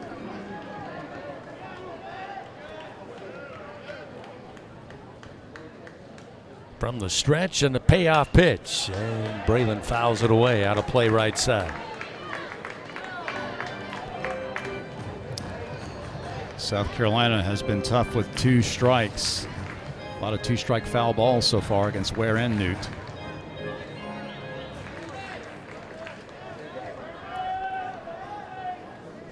Here's another payoff pitch. Runners take off, and this one's fouled again, right side. Still remains 3-2. Runners return to second and first, respectively.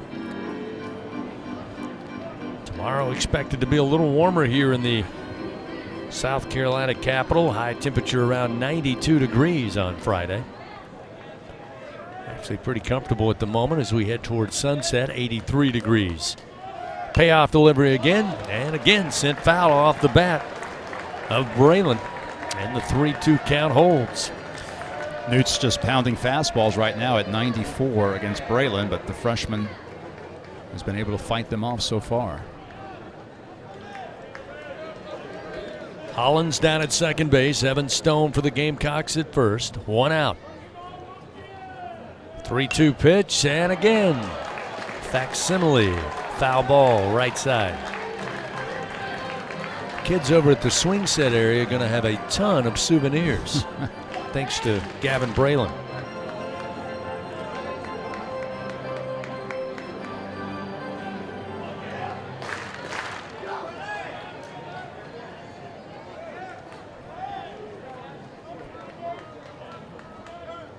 Newt again with a payoff pitch and a bouncer towards Milam. They had the runners in motion. His only play is to first. He looks the runner at third and then throws to Jones in time for the second out of the inning.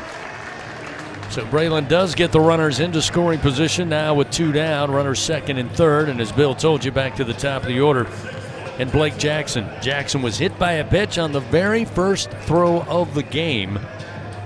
There in the bottom of the first inning, I should say. First pitch the Gamecocks saw. Jackson has not had a good year offensively, but he is an experienced SEC player. He was an everyday player for South Carolina last year. The Gamecocks were a regional team last year. First delivery. That's a called strike from Newt with a fastball, and it's 0-1.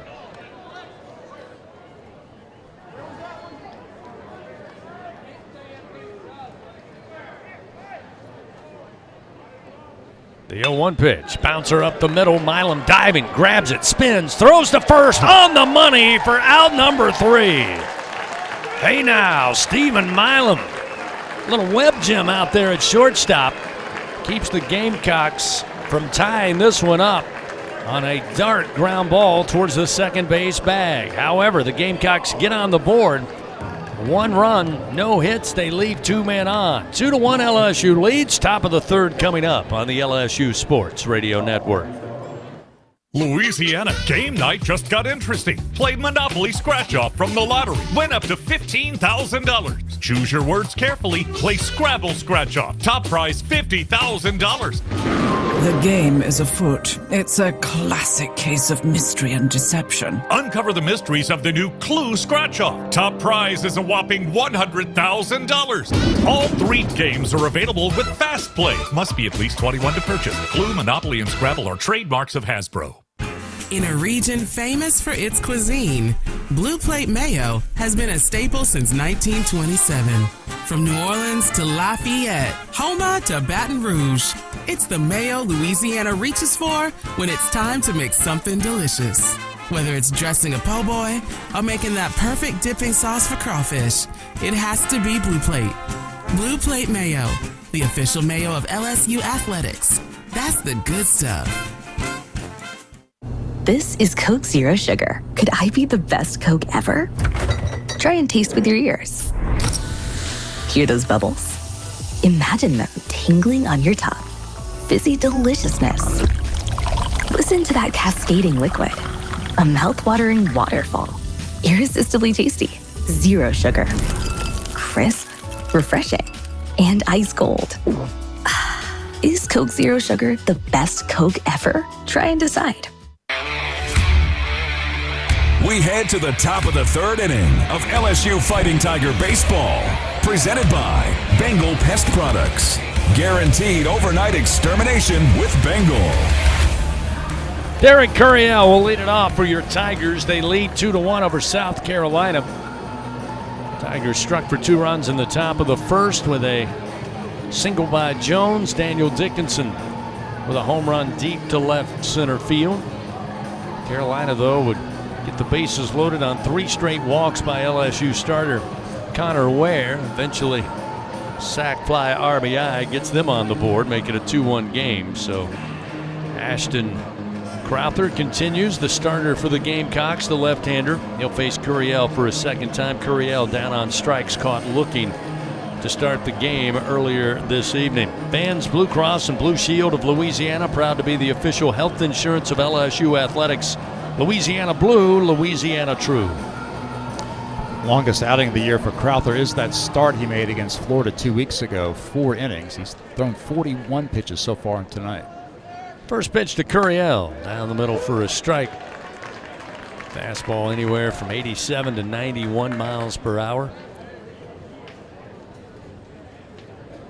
0-1 to Curiel. Infield for the Gamecocks, playing straight up to the left-handed hitter here. Crowther's 0-1. That one finds the strike zone at the letters on the inner half, and it's 0-2. Looks like when Crowther is effective, he's being able to kind of hide that baseball a little bit at the release point. Here's the 0-2. Low and inside. Moves the count. 1 ball, 2 strikes to Curiel. Curiel on the year hitting .234 against lefties coming into the game. And, of course, Crowther began this game by getting Derek to strike out looking.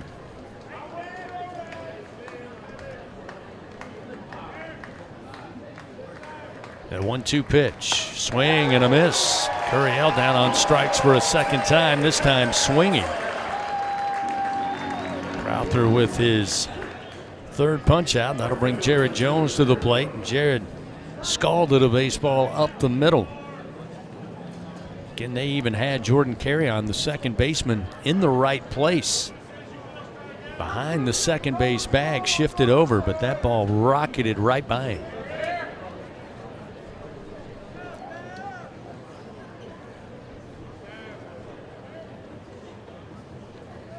So with 1 out, Crowther's first pitch to Jones. Fastball outside, 1 ball, no strikes. Jared among the league leaders in several offensive categories this year. 4th in the SEC in RBI with 60. He's 3rd in the league in total bases with 130. Rocks and the 1-0. Inside corner called strike at the knees. Make it 1 ball, 1 strike. Jared's 16 home runs this year are 4th in the SEC. 58 career home runs for the slugging first baseman. 1 out, nobody on, a 2-1 LSU lead. And the 1-1 to Jones. Outside corner called strike. Nice pitch that time from Crowther off speed. Gets him ahead 1-2.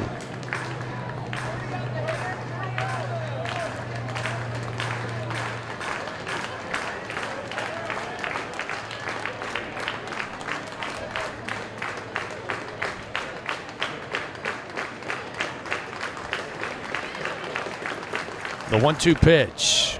Off speed. No, fastball, but it missed high. Jones let it go to even the count. 2 balls, 2 strikes.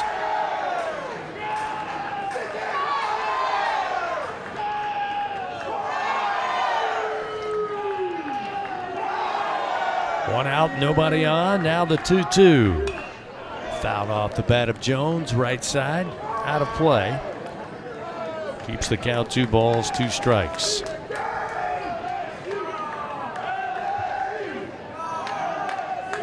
Yeah, short dimensions here at Founders Park. Ton of foul territory, except for maybe the final 20 feet down both the left and right field lines. The 2-2, and Jones fouls it straight back into the backstop.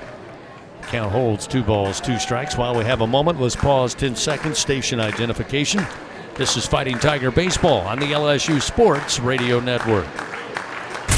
This is LSU Fighting Tiger Baseball on the LSU Sports Radio Network and the LSU Sports mobile app.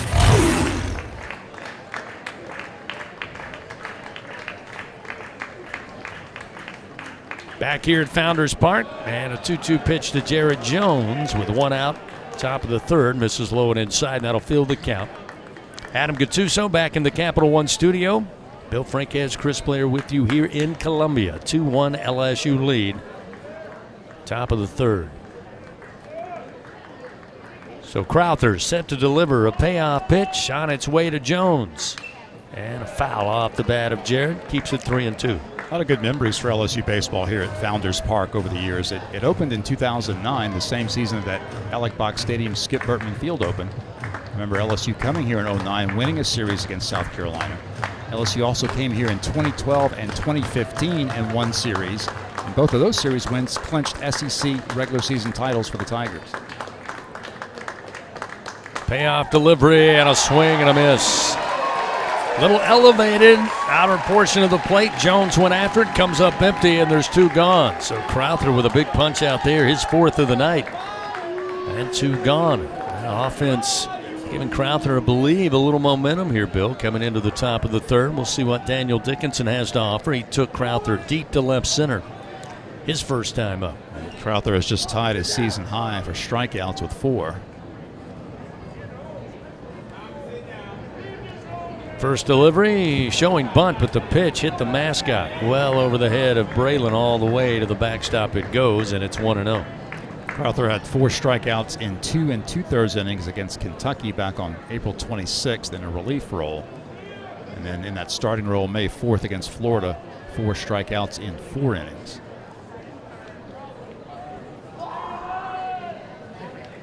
There's the 1-0 to Dickinson. That one in for a strike off speed, and it's 1 ball and 1 strike.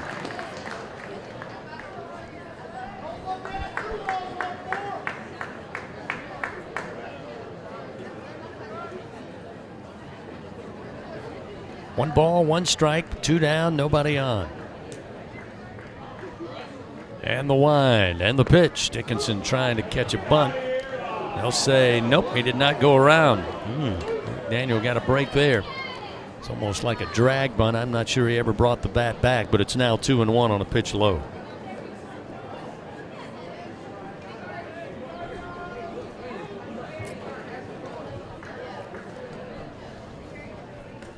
Crowther's 2-1 pitch. A little elevated and outside. Dickinson able to hold back. That'll move it now to a hitter's count for Daniel. It's 3-1.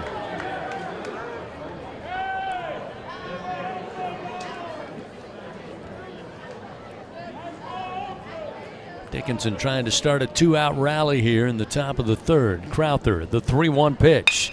Up the middle, ground ball. This time right at Carry-On, the second baseman. Didn't have to move. He gloves it, throws to first, and the Tigers are done in the top of the 3rd. 3 up and 3 down for LSU. They lead 2-1 over South Carolina. Bottom of the 3rd coming up on the LSU Sports Radio Network. Tiger fans, this is Eddie Kennison, former LSU football wide receiver. If you know me, you know I'm all about making big plays. Tigers win! Tigers win! That's why I joined the team at LSU Sports Properties. Our goal here is to help businesses make big plays both on and off the field. If you want to give your brand that competitive edge and be a part of the biggest stage in college sports, give the corporate sponsorship team at LSU Athletics a call. Your brand, our fans. Utilize the power of LSU Athletics to promote your business and sponsor LSU Athletics today. Call 225-578-2788. Go Tigers. The Southeastern Conference. It's the land of legends, the places, the faces, and moments. And he's going for it. It's a touchdown! We've seen the confetti fall again and again. But we're not done. It's time for the next generation to make their mark and go from 14 deep to 16 strong. It's a whole new ball game in the SEC, and it just means more.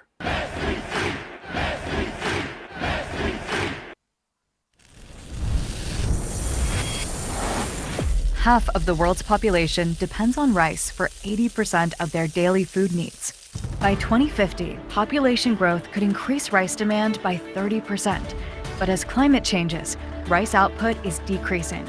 At LSU, we're using genetics, genomics, and AI to create new rice that yields more with less resources. We're not just feeding the hungry, we're growing a better future.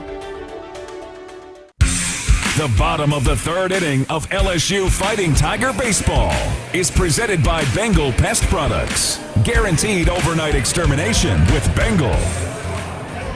Bottom of the 3rd inning, a 2-1 LSU lead over homestanding South Carolina. Gamecocks coming to the plate. It'll be Nathan Hall to lead it off, followed by Henry Kazmar and Kennedy Jones due up to face Jaden Newt. Relief pitcher for the Tigers took over for starter Connor Ware.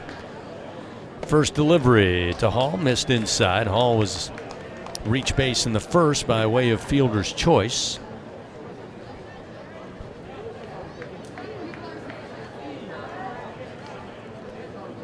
The pitch down, looked like it was down the middle. They'll say no, ball 2.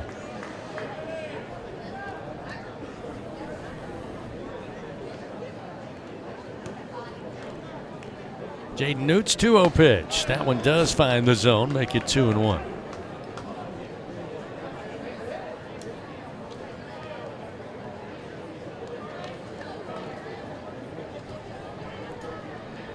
Two-one pitch. Hall launches this one down the line, but it will find the berm out of play in right.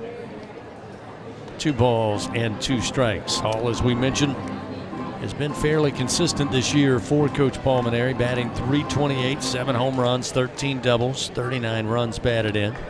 He's a transfer from the rival Clemson. Beautiful breaking ball from Newt. Caught looking as Hall, and he knew it. He just dropped the bat, started marching towards the Gamecock dugout. Excellent job by Newt. Records the punch out, his first of the night in relief. And a very different start for the Tigers defensively here in the bottom of the third. 1 out, nobody on. That might have been the signature splitter from Newt. He throws it at 85 to 88 miles per hour, and he had Hall completely off balance on that beautiful pitch. So now Kazmar to the plate. He was aboard on a walk. He'll swing at the first pitch, send it high in the air, left side out of play, and it's 0-1. Toyota summer starts here. Sales event is on now, and start your summer ride in an exciting new Toyota. Just visit your local Toyota dealer or Toyota.com today.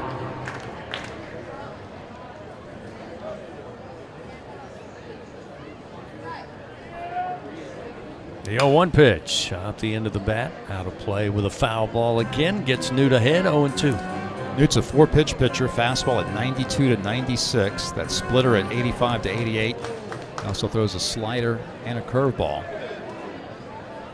Tigers now will shift the defense to the right. 3 infielders right of second base. There's a foul cut straight into the dirt off the bat of Kazmar. Count holds 0-2. Newt's done a great job in recovering from Tommy John surgery just over 2 years ago. There's the 0-2 delivery, and it missed outside. 1 ball, 2 strikes.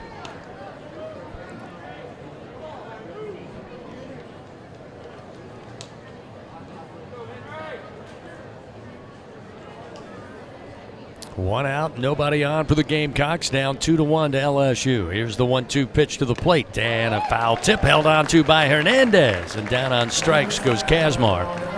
And there's 2 guns. Jaden Newt. It's his second strikeout on the night. That'll bring Kennedy Jones to the plate. Hit into that 5-4-3 double play back in the first inning. So Jaden Newt now with 9 strikeouts in SEC play. First delivery. Misses low. Nope, they called it a strike at the knees. Wow, 0-1. Those 9 strikeouts for Jaden coming in over the course of 7 innings and 5 appearances. So he's been effective in conference games. The 0-1 pitch. Bouncer towards the shortstop. Taking it on the short hop is Milam. Smooth as silk as he throws over to Jones in time for out number 3. So quick work by Jaden Newt on the Gamecocks here in the bottom of the third inning. No runs, no hits, nobody touches base. It's a 2-1 LSU lead. We head to the top of the 4th here in Game 1. Tigers coming to the plate. It'll be the meat of the order presented by 44 Farms. Ethan Fry, Luis Hernandez, and Josh Pearson. After this on the LSU Sports Radio Network. Hub International is Louisiana's premier employee benefits and commercial insurance brokerage. Hub can insure just about any risk that your business faces. Did you know Hub even insured the bonuses for our football coaches in 2022? Hub specializes in the construction, healthcare, real estate, and hospitality industries. Chances are you're probably already doing business with someone who does business with Hub. Turn to the agency that the Tigers, Saints, and Pelicans choose. Hub International. Visit them today at hubinternational.com. In Louisiana, we love our LSU Tigers. When the band strikes up those 4 iconic notes, the fans go wild. At Louisiana Blue, we're Tiger fans too. That's why we've teamed up with LSU Athletics to bring you the compassion of the cross and security of the shield, so you're free to wear your stripes and roar. Live Louisiana. We've got you. Louisiana Blue, Louisiana True. Proud partner of LSU Athletics. 444 for the number you gotta dial. Life throws you a curve, you know that deadly devotion goes the extra mile. Throw your fours up, throw your fours up. There's a number you gotta dial. Throw your fours up, throw your fours up. Deadly devotion goes the extra mile. 444 for the number you gotta dial. Throw your fours up. The top of the 4th inning, presented by Dudley DeBosier Injury Lawyers. Throw your fours up. Ethan Fry will lead it off for your Tigers. Top of the 4th, they lead South Carolina here in Game 1 by a score of 2-1. Ashton Crowther's first delivery to Fry misses outside, and it's ball 1. Ethan with a fly ball out to center field to Nathan Hall back down in the 1st inning. His first time at the plate. The 1-0 delivery. Again, just missed off the outside corner. That'll make it 2 balls, no strikes. This Carolina team, again, they have struggled as of late, and that, of course, has started a lot of noise here for the Gamecock faithful. Again, just some lopsided scores. Gamecocks have won 1 SEC series. That came back in April against Ole Miss. Breaking ball for a strike. Crowther now the count 2-1 to Ethan Fry. And they've lost 7 straight SEC games entering this weekend, so you know they're desperate for a victory. 2-1 pitch. Fry levels this one, base hit into center field. Put that bat on an even plane. The pitch hung up and he drives it to center for the 4th hit of the night. 4th Bingo Pest Product base hit for the Tigers, and the leadoff man aboard in Fry, and that'll bring Luis Hernandez to the plate. It's definitely been one of the highlights of this season has been the emergence of Ethan Fry in the LSU offense. Got to admire the young man. He got limited opportunities his first 2 years here. Instead of transferring and trying to find an opportunity somewhere else, he stuck it out here with LSU, and now it's paying off as he entered tonight's game as the Tigers' leading hitter. Hernandez 0 for 1, struck out his first time up, takes the first pitch, launches this one to left field, but a leaping catch on the track by Blake Jackson robs Hernandez. What could have been an extra base hit there if it comes off the wall, but an excellent play by Jackson. Able to get back there, but knew he was going to have to rise in the air to get it, and he does. So Hernandez gets a nice high five from Jay Johnson. Hard to hit the ball much harder than that. Great swing that time by Luis. The ball got there in a hurry, and credit Jackson with the instincts to make a spectacular play. Yeah, as deep as he was out there on the track, that might have been reflexes that allowed him to make that grab. Josh Pearson now at the plate. And a throw over to keep an eye on Fry.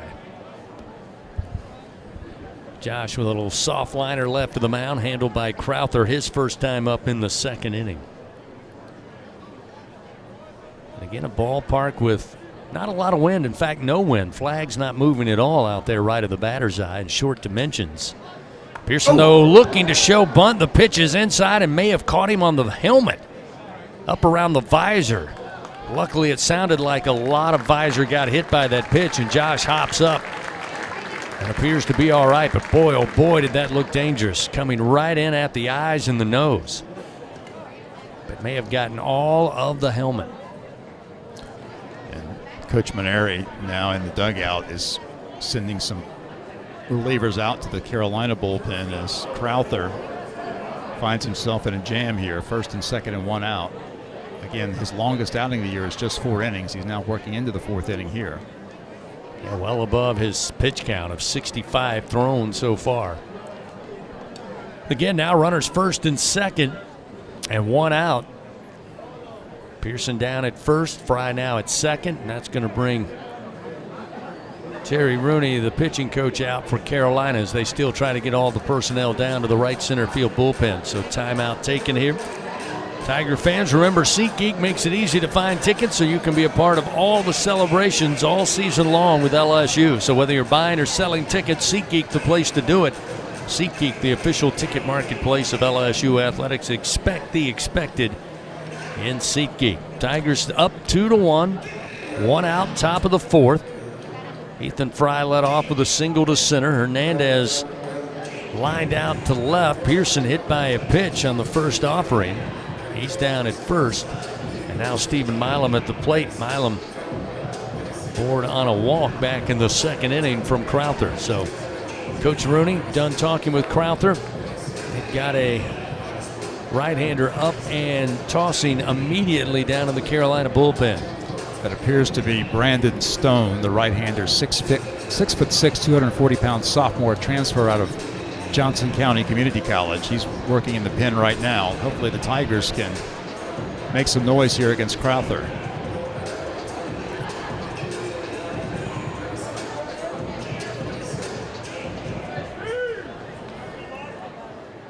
Milam stands in again, batting from the right side against the left-hander.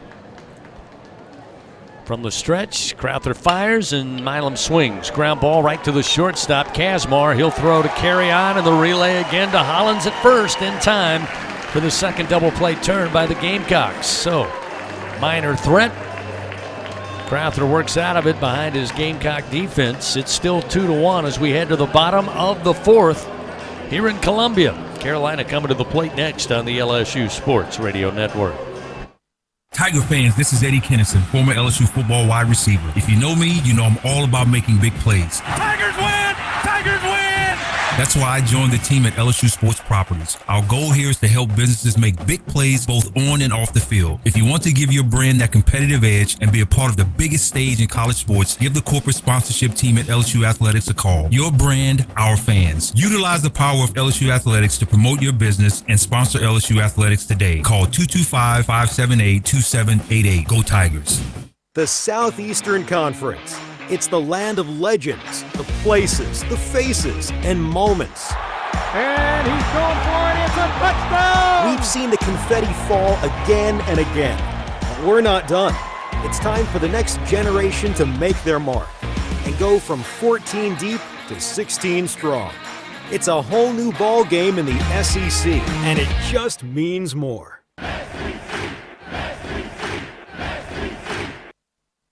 Going to the track, the wall, see ya!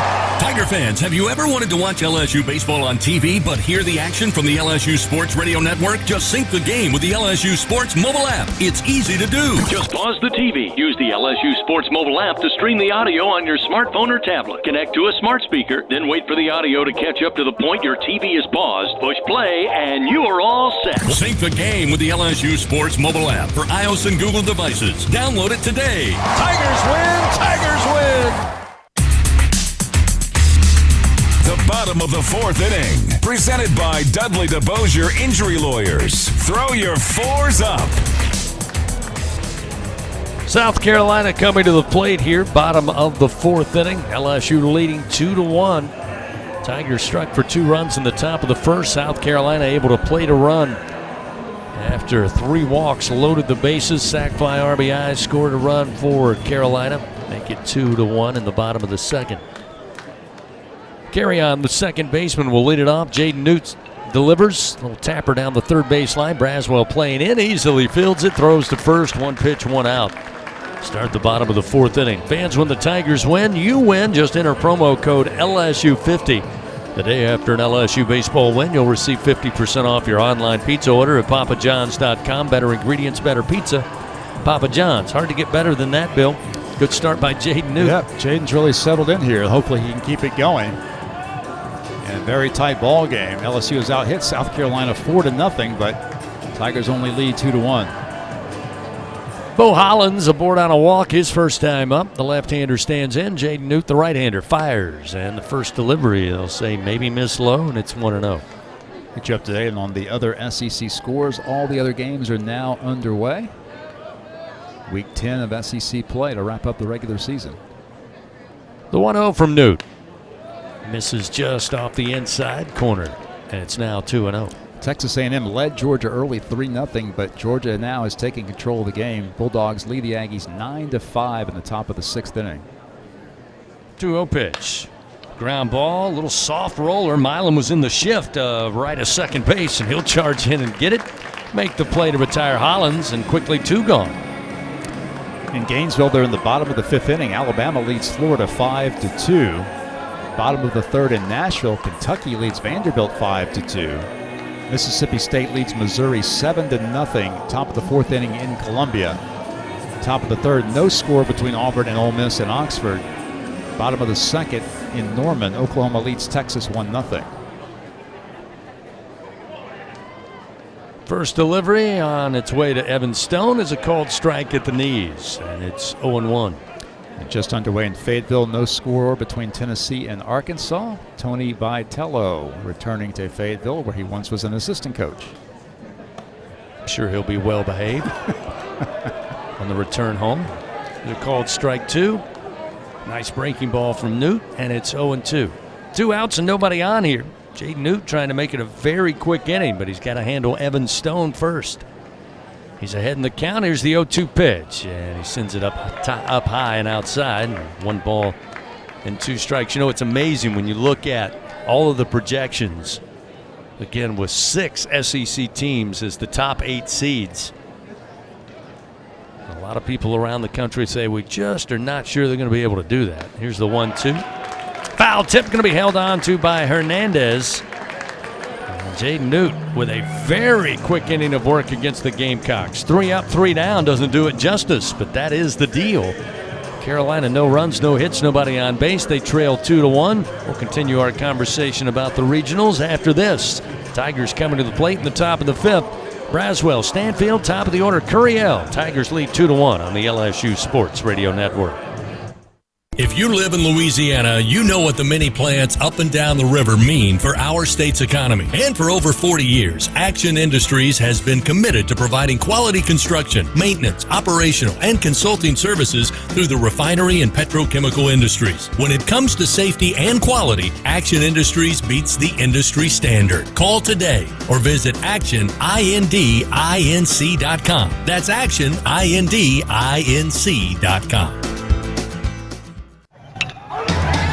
Hey Tiger fans, there's nothing quite like game day at the box.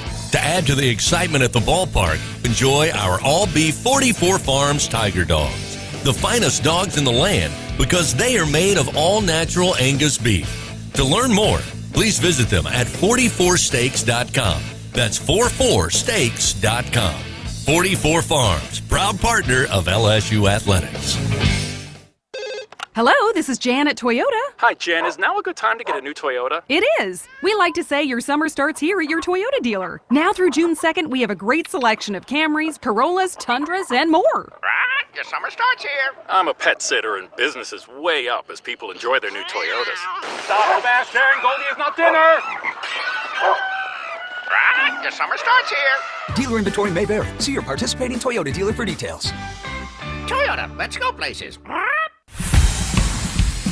Live action of LSU Fighting Tiger baseball continues from the LSU Sports Radio Network. Top of the 5th inning here from Founders Park. It's a 2-1 LSU lead as Michael Braswell will lead it off for the Tigers, and the first delivery from Crowther misses outside. Again, they've got an arm who's been warming for the Gamecocks down in that bullpen. Crowther starting out his 5th inning of work so far. He's given up 4 hits, 2 runs, both earned, 1 walk, 4 strikeouts. Here's the 1-0 to Braswell. Michael returning here to Columbia after playing a couple of years for the Gamecocks and had a single back in the 2nd inning. Looking to get it started here. LSU with a quick offensive burst in the bottom, or rather top of the 1st inning. Since then, Carolina has settled down behind Crowther in their defense with a couple of double plays as that pitch missed outside. Now 3-0 to Braswell. Crowther is now at 69 pitches in this game. This is now his longest outing of the year as he works into the 5th inning. 3-0 pitch. Take was on, and the pitch is low. Braswell will reach base for a second time tonight on a leadoff walk. That'll get Stanfield to the plate. Chris hit into a double play, one of 2 turned by the Gamecocks so far tonight. It was a 6-4-3 variety back in the second inning. We'll see what Coach Johnson elects to ask Chris to do here. Will he try to bunt Braswell into scoring position? Scobie, the third baseman, still back on the dirt, but he's starting to creep up a little bit, thinking Chris may bunt. Braswell with a short lead off of first, and Crowther delivers. First pitch to Stanfield, a called strike with a fastball at 89, and it's 0-1. It was great earlier today. Both Bill and I had a chance to visit with Coach Paul Maneri once we arrived here at Founders Park. It's good to see.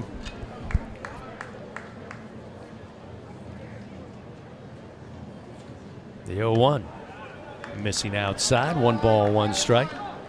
He was very much himself, the Paul Maneri we remember from his LSU days. Very energetic, very optimistic, acknowledging that this has been a disappointing year for South Carolina, but he really believes that he can get it turned around. 1 ball, 1 strike to Stanfield with a runner at first, nobody out. Crowther fires way outside, 2-1. Misses Maneri here at the ballpark tonight.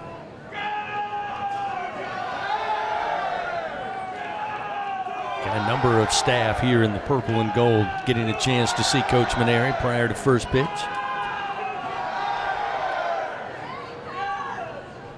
Here's the 2-1 pitch. That fastball again. No offer by Stanfield. Evens a count 2-2.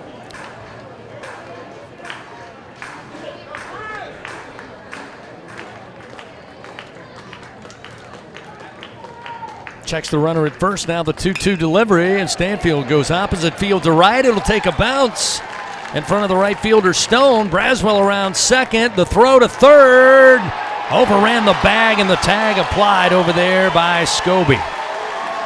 Looked like the third base umpire, Bill, actually said the throw beat him there in the tag, although Braswell did come off the bag, but he didn't tag him after the fact. So they're going to say they got him in real time.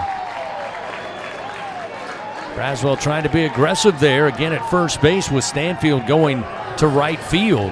No hesitation. He was full speed around second base, but a good relay, they say, gets him at third for the first out of the inning. That will leave Stanfield at first. Wow, what a huge play by South Carolina. Braswell does not have great speed, and he was clearly out on what was an excellent throw. Back to the top of the order, and Curiel, who's 0 for 2 with a couple of strikeouts. One looking, one swinging. First, Crowther going to throw over to keep an eye on Stanfield at first base. I like the aggressive play. Again, it was fairly close. It was going to take a almost perfect throw. And credit Evan Stone, along with, I believe, it was Kazmar. Kazmar, yeah, the shortstop. Pitch to Curiel, misses inside. 1 ball, no strikes.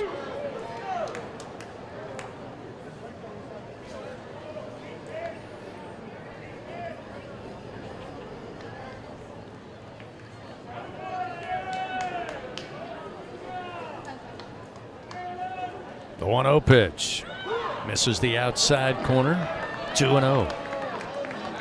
It's the game everyone loves to play. Play Scrabble Scratch Off from the lottery. You could win up to $50,000. Just pick up Scrabble Scratch Off today. Must be at least 21 to purchase. A 2-1 LSU lead. 1 out. Top of the 5th. Runner at first. Curiel at the plate. 2-0 to Derek. Again, missed outside. Trying to stay away from the left-hander. But missing the zone is Crowther, and that makes it 3 balls, no strikes. He's nearing the 80 pitch mark now. If Curiel can reach here, you would think Crowther's night would be done. See if the take is on for Curiel. The pitch, high and inside, doesn't matter.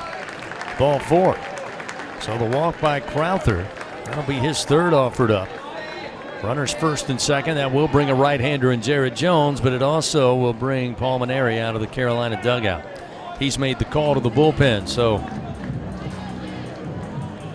or rather Brandon Stone, not Crowther. So Brandon Stone night is done. Looks like they'll go to a right-hander here for Carolina. So Jared Jones at the plate. It's a 2-1 LSU lead. Runners first and second with one out when we continue here on the LSU Sports Radio Network. Winning isn't everything. Wait, excuse me, read that wrong. Winning is everything. Hancock Whitney Bank is supporting today's action because we love to see people win. And we're supporting you with knowledge and support because we want to see you win too. Your business, your goals, your hopes, and your dreams. The right bank makes all the difference. How can we help you win? Visit HancockWhitney.com to find out. Hancock Whitney Bank, member FDIC. It's 4 in the morning when the roaches are on. You need the Bingo Roach Spray. Get ready for a bug-free Louisiana summer with Bingo Pest Control products. Our best-in-class indoor and outdoor solutions are powerful enough to eliminate those never-ending bugs, guaranteed. Visit bingo.com or call 833-GO-BINGO. Bingo keeps pests gone. If you're tired of trying, you should be buying the famous Bingo Roach Spray. At Sunshine, your hometown John Deere dealer in Louisiana, we know that every great game starts with a perfect field. Our equipment, whether it's a mower or a tractor, we can ensure your grass is always game day ready, so you can focus on making memories. Because at the end of the day, it's more than just a game. It's about the community, the joy, and the LSU traditions. Visit sunequip.com to get the best starting lineup of John Deere equipment. Sunshine is a proud sponsor of LSU Athletics. Go in the booth with LSU Radio on Facebook Live and YouTube. LSU Fighting Tiger Baseball on the LSU Sports Radio Network. Gamecocks go to a right-hander, Brandon Stone, out of the bullpen. LSU leading 2-1 here, top of the fifth inning. Runners first and second with one out. You've got Stanfield, the lead runner, at second. Curiel aboard on a walk at first. And Jared Jones coming to the plate. Jared 1 for 2, a single and scored in the first and was a strikeout victim last time. In the third inning, he'll face Stone, the right-hander, with a 6.22 ERA as he finishes up his warm-up tosses. Stone actually has the most innings pitched this year on the Carolina staff, along with Jake McCoy, who is the starting pitcher in tomorrow's game. Stone has a 2-6 record, a 6.22 ERA. The right-hander making his 14th appearance, his 7th in relief, as he has started 7 games. In 55 innings, he's given up 64 hits, 38 earned runs, 12 walks, and 39 strikeouts. He has allowed 11 home runs this season. So Jared will stand in.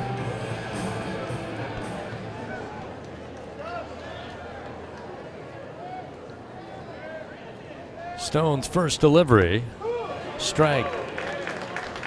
Breaking ball makes it 0-1. So Jones, again with 16 home runs, as Bill told you earlier, 58 career home runs for the junior.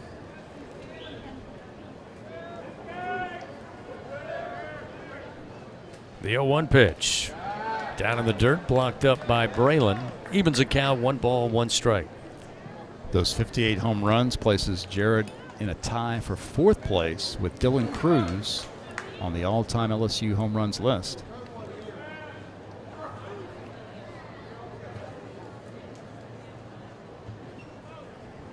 One ball, 1 strike. The pitch from Stone. Outside with a heat, 2-1. Jared and Cruz are just 1 behind Trey McClure. Trey McClure hit 59 home runs for the Tigers in the late 90s. Brad Cressy is number 2 on the list with 78. And Eddie Furness, the all-time leader for the Tigers, with 80 home runs. You mean Dr. Eddie Furness? Dr. Eddie Furness. Mm-hmm. The 2-1. And a breaking ball. Jones unable to hold back. May have caught the outside corner. Nonetheless, it evens a count 2-2.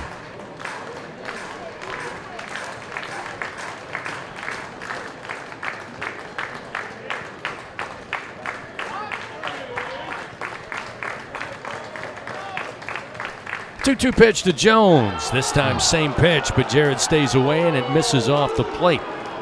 Good job by Jared Jones recognizing the breaking ball, and it's now 3-2. Healthy dose of breaking pitches so far from Stone to Jared Jones. Again, they've got carry on the second baseman just a couple of steps right of the second base bag. Runners first and second, one out. They run, and a line drive over the mid of Kazmar at shortstop. Stanfield on his way home. He will score. The throw coming into third. They're going to get Curiel. Not sure Derek knew where that ball was going. They weren't going to bring it home. They hit the cutoff man.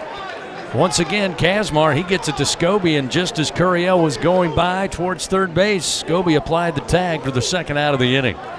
However, the Tigers do extend the lead 3-1 as Stanfield easily scores on the RBI from Jared Jones. There's maybe some miscommunication there between Josh Jordan and Curiel. Curiel didn't slide when he clearly should have slid, and that allowed Carolina to apply the tag. He might have thought maybe, again, assuming, you know what that does, he may have assumed that the throw was going to go to second to try to limit Jared to a single, but you're right, no attempt to slide and just got caught. So with two down, that'll get Dickinson to the plate. Dickinson with the two-run homer back in the first. LSU online home run for the Tigers. The 1-0 pitch, breaking ball missed low and away. 2 balls, no strikes. 3-1, the Tigers 3 runs on 6 Bingo Pest Product base hits so far. Again, Carolina on the board without a hit. They got 1 run in after walking to load the bases and a sac fly RBI. 2-0 to Dickinson. Catches the inside corner to make it 2-1. Again, you got to be a little frustrated if you're LSU. 3-1 lead, but you've out-hit Carolina 6-0, and you've had 2 runners thrown out at third base in this inning.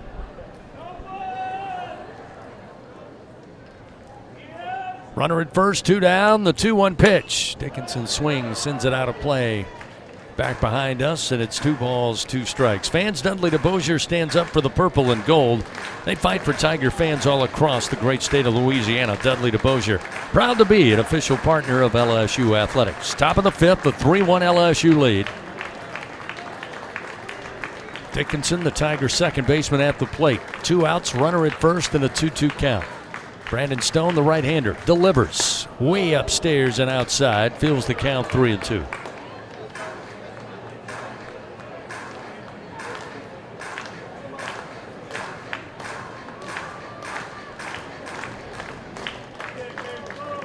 Jones, nobody holding him on. He'll take a lengthy lead off of first with 2 down.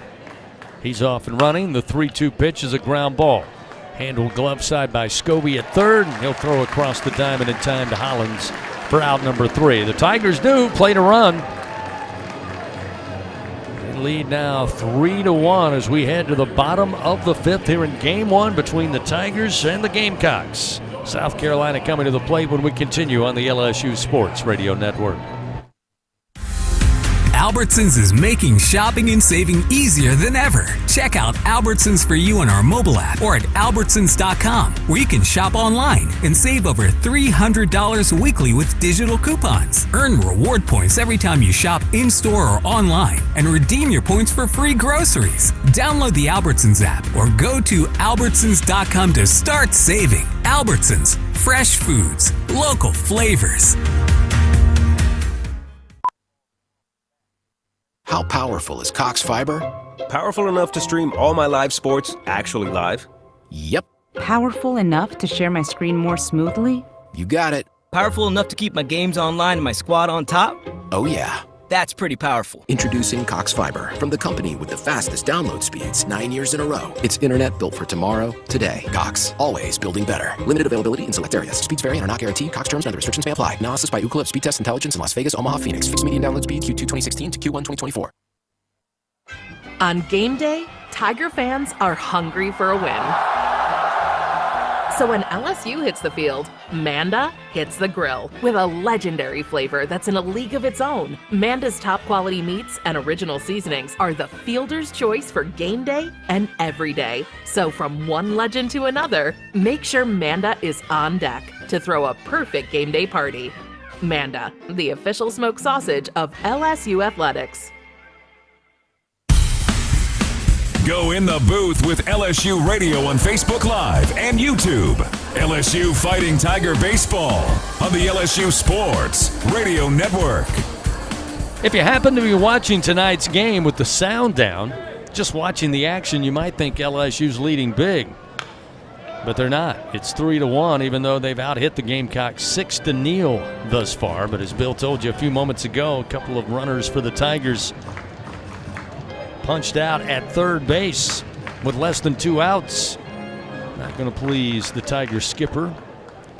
LSU leading 3-1 here, bottom of the 5th inning. Gamecocks at the plate. KJ Scobie, who applied a couple of those tags at third, stands in. The 0-1 pitch from Newt, sent back foul into the screen, and Jaden Newt doing a really good job, Bill, coming in relief of getting ahead early of these Gamecock hitters. Well, he's been just fantastic so far. He's now thrown 38 pitches as he's now into his 4th inning of work.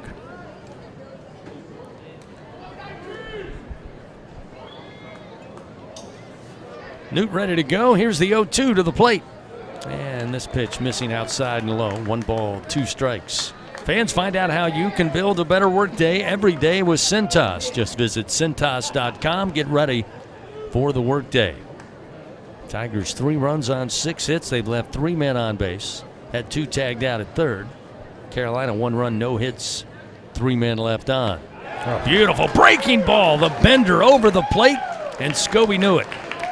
Jaden Newt with the punch out, 1 gone, leadoff man retired. That's strikeout number 4 for the LSU right-hander. Newt has now thrown 3 1/3 innings, 40 pitches. He's been dominating up to this point. His season high in pitches is 67. That came against UNO back on March 18th. Gavin Braylon, the catcher, grounded out his first time up to Milam. Way back in the 2nd inning. And a beautiful breaking ball to start him off, and it's 0-1. Wow. Newt really dialed in. You can throw that pitch for strikes. You are really in control. The 0-1 pitch outside. Nice backhand pick off the dirt by Hernandez, and it's 1 ball and 1 strike. Coming up, we'll check the Republic Finance SEC scoreboard, starting this final weekend of conference play. Here's the 1-1. Down the middle for a strike again. Just has the bender on point. It's 1 ball, 2 strikes. And he's keeping it low, Bill. That's what's effective. He's finding the plate as it breaks inward to the right-hander. Breaks outward, I should say, but it's right there around the knees. This pitch down in the dirt evens a count 2-2. A lot of interesting scenarios as we play the final weekend in the SEC. Seedings on the line for the first 16-team SEC tournament next week. It'll be interesting to see how that format shakes out. Put interesting in quotes. Here's the 2-2. Oh, my, that was a good-looking pitch. They'll say it missed somewhere to fill the count 3-2. I saw one of the projections earlier this week. West Virginia projected to be a host seed. And they would have Tennessee and Virginia, 2 and 3 seeds there in Morgantown. Have fun with that. The 3-2, a little soft liner to Jared Jones, did not move. The Bear just brings up the glove and records the 2nd out of the inning as Braylon is retired. And again, you can look, as we said during the break a moment ago, you look at that middle part of the SEC, a number of teams above 500, but you got a couple who, should they finish this weekend above 500, might be going somewhere, and whoever's hosting that regional is going to be very sad when those teams not pop up on the board. I think right now you definitely have 13 teams with very legitimate cases to be in the NCAA tournament. First delivery to Blake Jackson, skips off the dish, gets away from Hernandez, and it's 1-0. Jackson tonight hit by a pitch atop the order in the 1st inning, and then grounded out to Milam in the 2nd. Only 3 that aren't in the conversation are Missouri, South Carolina, and I would argue Texas A&M now has probably played its way out of tournament consideration. The 1-0 to Jackson. Low and outside. Make it 2 balls, no strikes. If you go back to the weekend we spent in Bryan College Station, we kind of talked about it on the air there, that for Florida and Texas A&M, that weekend they had to start making a move. And obviously the Aggies took 2 of 3 from LSU, but since then, fallen off a cliff.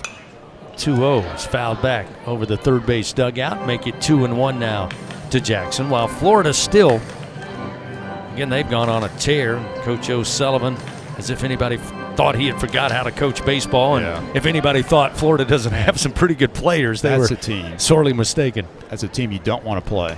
2-1 is fouled back into the screen. That'll even the count down to Jackson. 2 balls and 2 strikes. Oh, without question, that's another team like Tennessee. Should they end up in your regional, like I said, have fun with that. 2-2 pitch, and a swing and a miss. Went after a breaking ball down in the dirt. Hernandez will throw down to first for good measure, and does. And Jaden Newt getting stronger as the outing goes along. Solid performance thus far out of the bullpen. Picks up another strikeout, and that'll do it for Carolina. As we head to the top of the 6th, it's a 3-1 LSU lead. The Tigers once again have the meat of the order presented by 44 Farms. It'll be cleanup hitter Ethan Fry, followed by Hernandez and Josh Pearson when we return on the LSU Sports Radio Network. It's 4 in the morning when the roaches are on. You need the Bingo roach spray. Get ready for a bug-free Louisiana summer with Bingo Pest Control products. Our best-in-class indoor and outdoor solutions are powerful enough to eliminate those never-ending bugs, guaranteed. Visit bingo.com or call 833-GO-BINGO. Bingo keeps pests gone. If you're tired of trying, you should be buying the famous Bingo roach spray. Join the school with a winning track record in education. LSU Online and Continuing Education offers over 150 degrees, certificates, and courses, meaning there's a program to match your specific goals. Earn the same on-campus degree from wherever you are. From application to graduation, student support coaches provide one-on-one support to ensure you finish a champion. Start your journey at online.lsu.edu.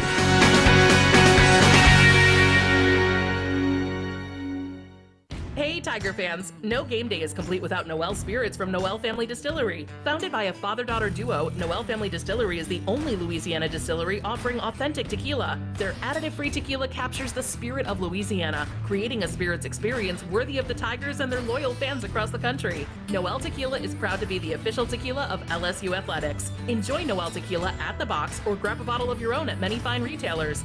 Learn the unique Noel Distillery story at noeldistillery.com. Live action of LSU Fighting Tiger baseball continues from the LSU Sports Radio Network. Ethan Fry takes the first pitch to start the top of the 6th inning. A breaking ball from Brandon Stone, a called strike, and it's 0-1. Ethan tonight, 1 for 2, a fly ball out to center field, and then a single back in the 4th. Swings hard. This one a line drive shot to center. Hall on the run, and he got a great first step, able to get there in right center, shy of the track. That is the third very well hit baseball by Ethan Fry, and unfortunately only 1 for 3 now, and the leadoff hitter is retired. We'll see Luis Hernandez. Speaking of absolutely tearing into one, Hernandez did his last time out to left field. Better play by Blake Jackson, the Gamecock left fielder. First pitch from Stone, called strike inside corner, and it's 0-1. Stone in relief of starter Ashton Crowther. Crowther went 4 in the 3rd innings. He's charged with 3 runs on 5 hits, 3 walks, 4 strikeouts.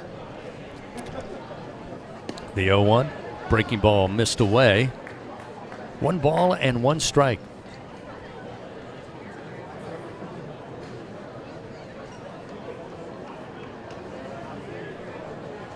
One delivery on its way.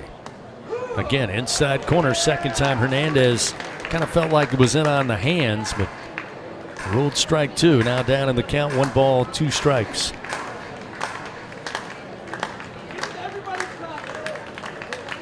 The 1-2, he jammed him. Sends it high in the air, foul territory, third base side. Scobie over there near the coach's box, and he'll make the play for the second out of the inning. Fans, things are heating up as we head towards the summer months, but whenever you're ready to cool it down, you know you can count on Slow Melt Ice since 1997. For more info, check them out at slowmeltice.com. That's SLOMELTICE.com. No surprise, Brandon Stone, the reliever, records 2 quick outs, and Jay Johnson says, not so fast. Let's call an offensive timeout, bring Pearson over, talk it over with he and Milam. Near the on-deck circle here, try to break up the rhythm a little bit from Stone, the right-handed reliever. Stone, as we said earlier, big guy, 6'6", 240. Sophomore, he transferred to South Carolina after 1 year of junior college at Johnson County Community College in Kansas. He has pitched a lot of innings this year for South Carolina, 55 innings coming into tonight's game. He has 5 different pitches in his arsenal. His best pitch has been a sinker that runs at 90 to 93 miles per hour. He's thrown a lot of all-speed stuff so far tonight against LSU. So now Pearson, the left-hander, stands in. Josh hit by a pitch up near the visor of the helmet his last time at the plate. First delivery. Sinker in for a strike, and it's 0-1.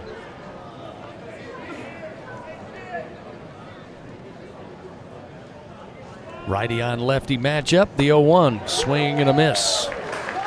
Pearson down to the count, 0-2. Gamecocks will shift the defense now to the right side. Third baseman Scobie playing in the shortstop hole. The 0-2 to Pearson. And a swing and a miss. That one he chased up and in. Stone. It's a quick inning there. 3 up, 3 down for the Tigers in the top of the 6th. They still lead 3-1 over South Carolina. The Gamecocks coming to the plate. 2, 3, and 4 due up in their order. Jaden Newt headed back out on the mound for the Tigers. Back after this on the LSU Sports Radio Network. Tiger fans, this is Eddie Kennison, former LSU football wide receiver. If you know me, you know I'm all about making big plays. Tigers win! Tigers win!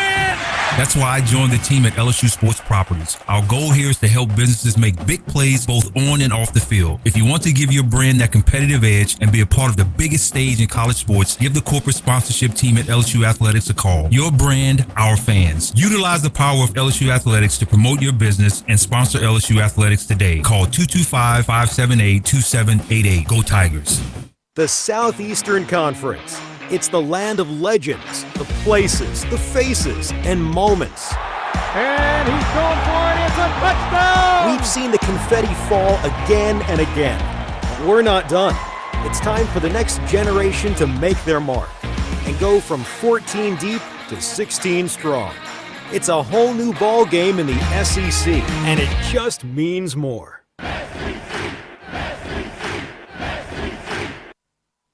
LSU Tiger fans are gearing up with real Tigers apparel and merchandise from the official online store at lsushop.net. Get jerseys, sideline gear, polos, t-shirts, hats, official team merchandise from Nike, accessories, and much more. Over 3,600 products, all shipped right to your door. Head to the place real Tiger fans go for the selection only real Tiger fans get at lsushop.net. Back to the action of LSU Fighting Tiger Baseball from the LSU Sports Radio Network. Gamecocks come to the plate here. Bottom of the 6th inning. Nathan Hall will lead it off. The first pitch from Newt. Up around the chin, up and in for ball 1, 1-0. Newt out to start his 5th inning of work. After the start by Connor Ware, Newt has really settled in to this relief outing. Hall 0 for 2 on the night, and here's a sharply hit ground ball, and it gets through Michael Braswell. He knocked it down, but it squirts through about 12 feet into left field, and that one absolutely smoked off the bat of Hall as Braswell barely had enough time to get down to his knee trying to block it up, but it got between the legs and under the glove. We'll see how the official scorer rules that one. Again, we do not have the exit velocity off that swing, but Bill, that one was absolutely the hot corner. If I'm scoring it, unfortunately, on LSU side, I gotta score that a hit. I gotta give the benefit of the doubt to the offensive player there. That ball was really hit well.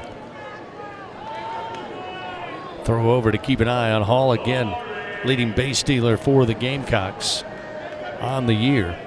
Still kind of waiting. Haven't seen any indication now Nope, they're going to give an error to Braswell. Wow. Well, that's a tough call. Ooh. Kazmar at the plate with the runner at first, and the pitch from Newt way upstairs. Make it 1-0. Whether it's a hit or an error, just the first base runner allowed by Jaden Newt in this outing. He's just been phenomenal. 4 innings, no hits to this point.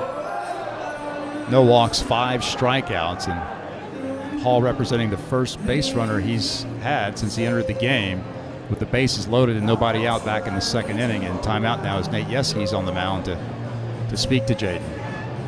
1 ball, no strikes to Kazmar, who tonight is 0 for 1. He got a board on a walk back in the first inning, was a strikeout victim in the third. Coach Yeski talking it over. So 4 perfect innings for Jaden Newt. Newt's 1-0 pitch to the plate. Slam towards the alley in right center field. Stanfield going to have to give chase. It will get all the way to the wall. Hall around second, around third. Throw just now coming into the infield, and it is an RBI triple off the bat. Kazmar with his triple of the season, and once again the Gamecocks have cut the Tiger lead to 1. It's 3-2. And the first hit of the night for Carolina. Just like that, South Carolina has the tying run at third base with nobody out.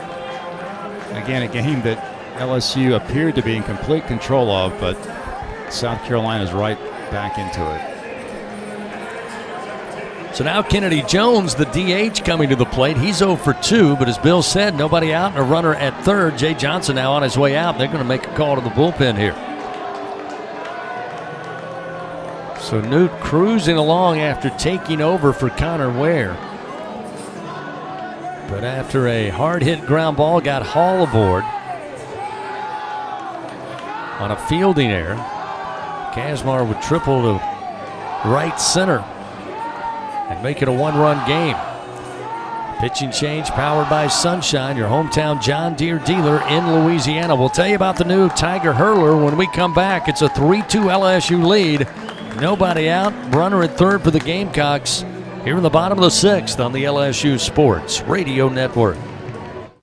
At Sunshine, your hometown John Deere dealer in Louisiana, we know that every great game starts with a perfect field. Our equipment, whether it's a mower or a tractor, we can ensure your grass is always game day ready, so you can focus on making memories. Because at the end of the day, it's more than just a game. It's about the community, the joy, and the LSU traditions. Visit sunequip.com to get the best starting lineup of John Deere equipment.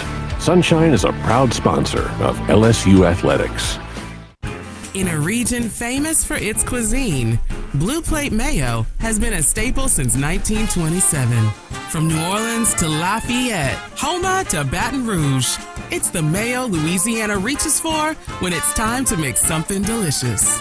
Whether it's dressing a po' boy or making that perfect dipping sauce for crawfish, it has to be Blue Plate. Blue Plate Mayo, the official mayo of LSU Athletics. That's the good stuff. Tiger fans, this is Eddie Kennison, former LSU football wide receiver. If you know me, you know I'm all about making big plays. Tigers win! Tigers win! That's why I joined the team at LSU Sports Properties. Our goal here is to help businesses make big plays both on and off the field. If you want to give your brand that competitive edge and be a part of the biggest stage in college sports, give the corporate sponsorship team at LSU Athletics a call. Your brand, our fans. Utilize the power of LSU Athletics to promote your business and sponsor LSU Athletics today. Call 225-578-2788. Go Tigers. Live action of LSU Fighting Tiger baseball continues from the LSU Sports Radio Network. Chase Shore is now going to take over for LSU on the mound after Carolina gets their first hit of the game. A triple to right center field, followed up a ground ball error at third, assessed to Michael Braswell. They got the leadoff man aboard in Nathan Hall, and then Kazmar drills one to right center field, his second triple of the year, and suddenly it's a 1-run game. And Jaden Newt going to be run off the mound for Shores now, who again will take over with a runner at third base in Kazmar and nobody out. We got Kennedy Jones set to come to the plate when play resumes.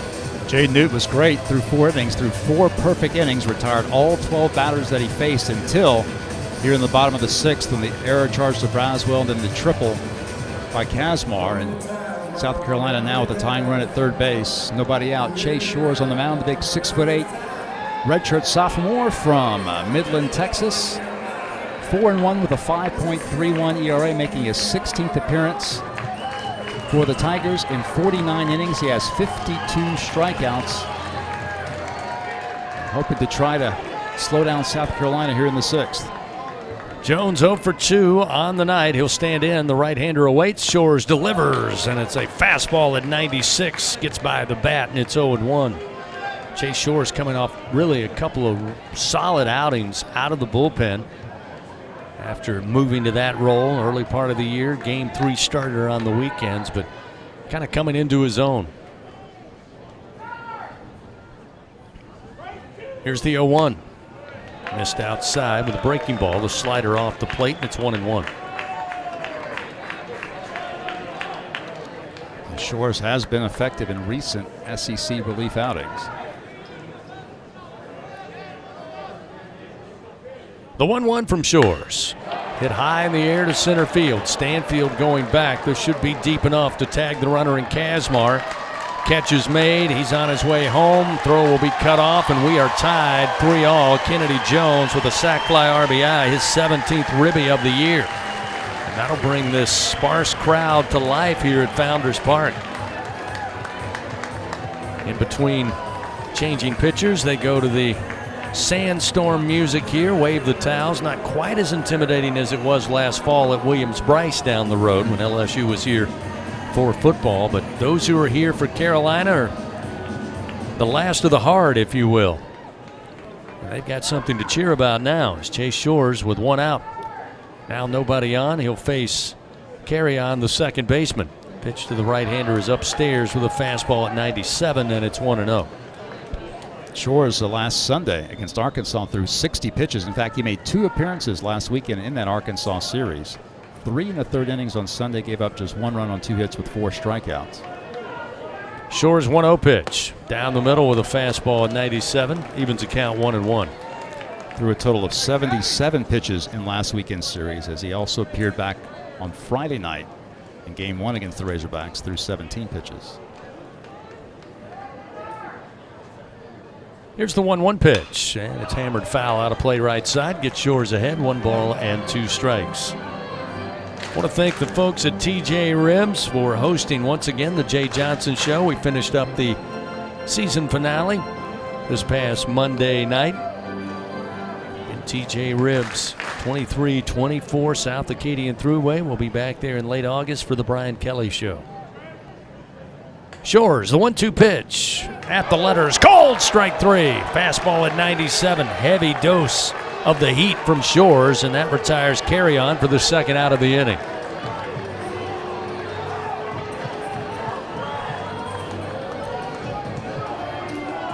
Bring Hollins to the plate. He's 0 for 1. He got a board on a walk in that second inning when they loaded up the bases. Coach Maneri not too happy with home plate umpire Brian Hale on that call. Still expressing his disagreement. Hollins, a left-handed hitter, awaits. And the first pitch from Shores. A strike at the letters. Don't think that'll please Coach Maneri either. Hollins batting from the left side now. He's a switch hitter. 0-1 the count. 2 down, nobody on. A tie game, 3-all. The 0-1 from Shores. Fouled off the bat and off the face mask of Hernandez. Gets Shores ahead, 0-2. It's always interesting to see. Again, it's never been about the stuff with Chase Shores, the Midland, Texas native. Hurl it up there, 97, 98. We've seen 99. I do believe at home we've seen triple digits at times from Chase. Sometimes when the roles change, you just kind of fits, and it changes from year to year. In some cases, series to series. As the 0-2 pitch, fastball outside. Hollins not willing to chase. And it's 1-2.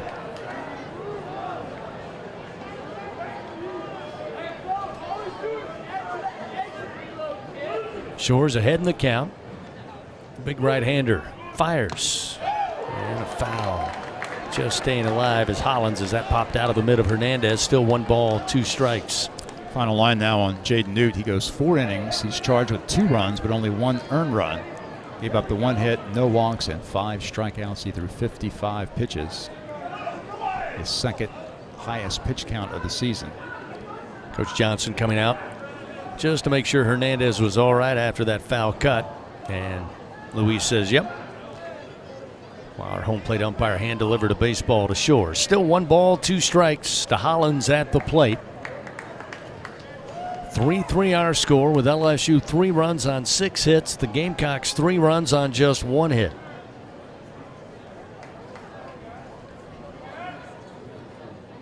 Shores 1-2 pitch. Opposite field, but foul down the line in third. Left-hander trying to lay back on that offering.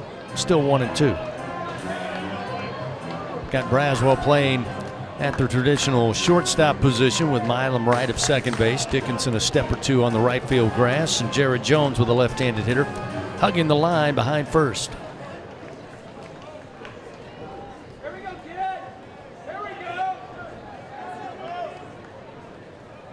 Shores again comes set. Now the 1-2 to the plate. And again, laying back, fouling at third base side is Hollins, and it's still 1-2. Don't let AC or heater outages keep you on the bench this year. Text the words home run to 31996. Get your $59 AC system check today from AccuTemp Services, proud partner of LSU Athletics.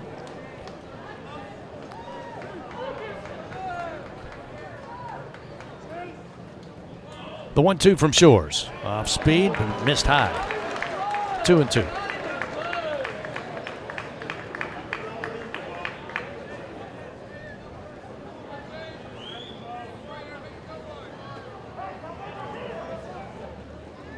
Nobody on, 2 outs.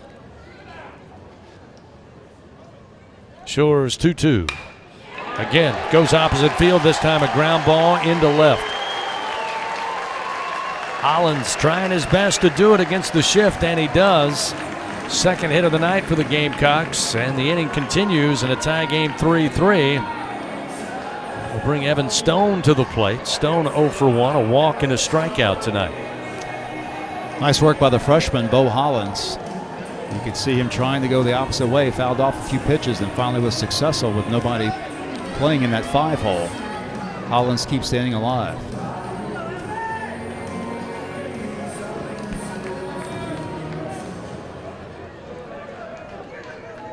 Hollins 0 for 1 in stolen bases, a short lead off the first base bag, and a swing by Stone straight into the plate foul, and it's 0-1. Evan Stone at the plate, one of the veterans of this South Carolina program. He's in his 4th year for Carolina. There are 10 seniors on this team playing their final weekend series in Founders Park, so you know it means a lot to those kids, guys like Stone at the plate. The 0-1 from Shores. That's a strike at the letters. Gets him ahead again, 0-2. Now you're looking for the out pitch, Chase. Trying to keep it a tie game, get the Tigers to the plate. Be 7, 8, and 9 for LSU when we hit the top of the 7th. That's Milam, Braswell, and Stanfield. The 0-2 delivery. Missed a little high and outside. 1 ball, 2 strikes. That bottom of the order for LSU. 2 for 4 thus far. Braswell 1 for 1. Stanfield 1 for 2. Milam 0 for 1. Got a board on a walk.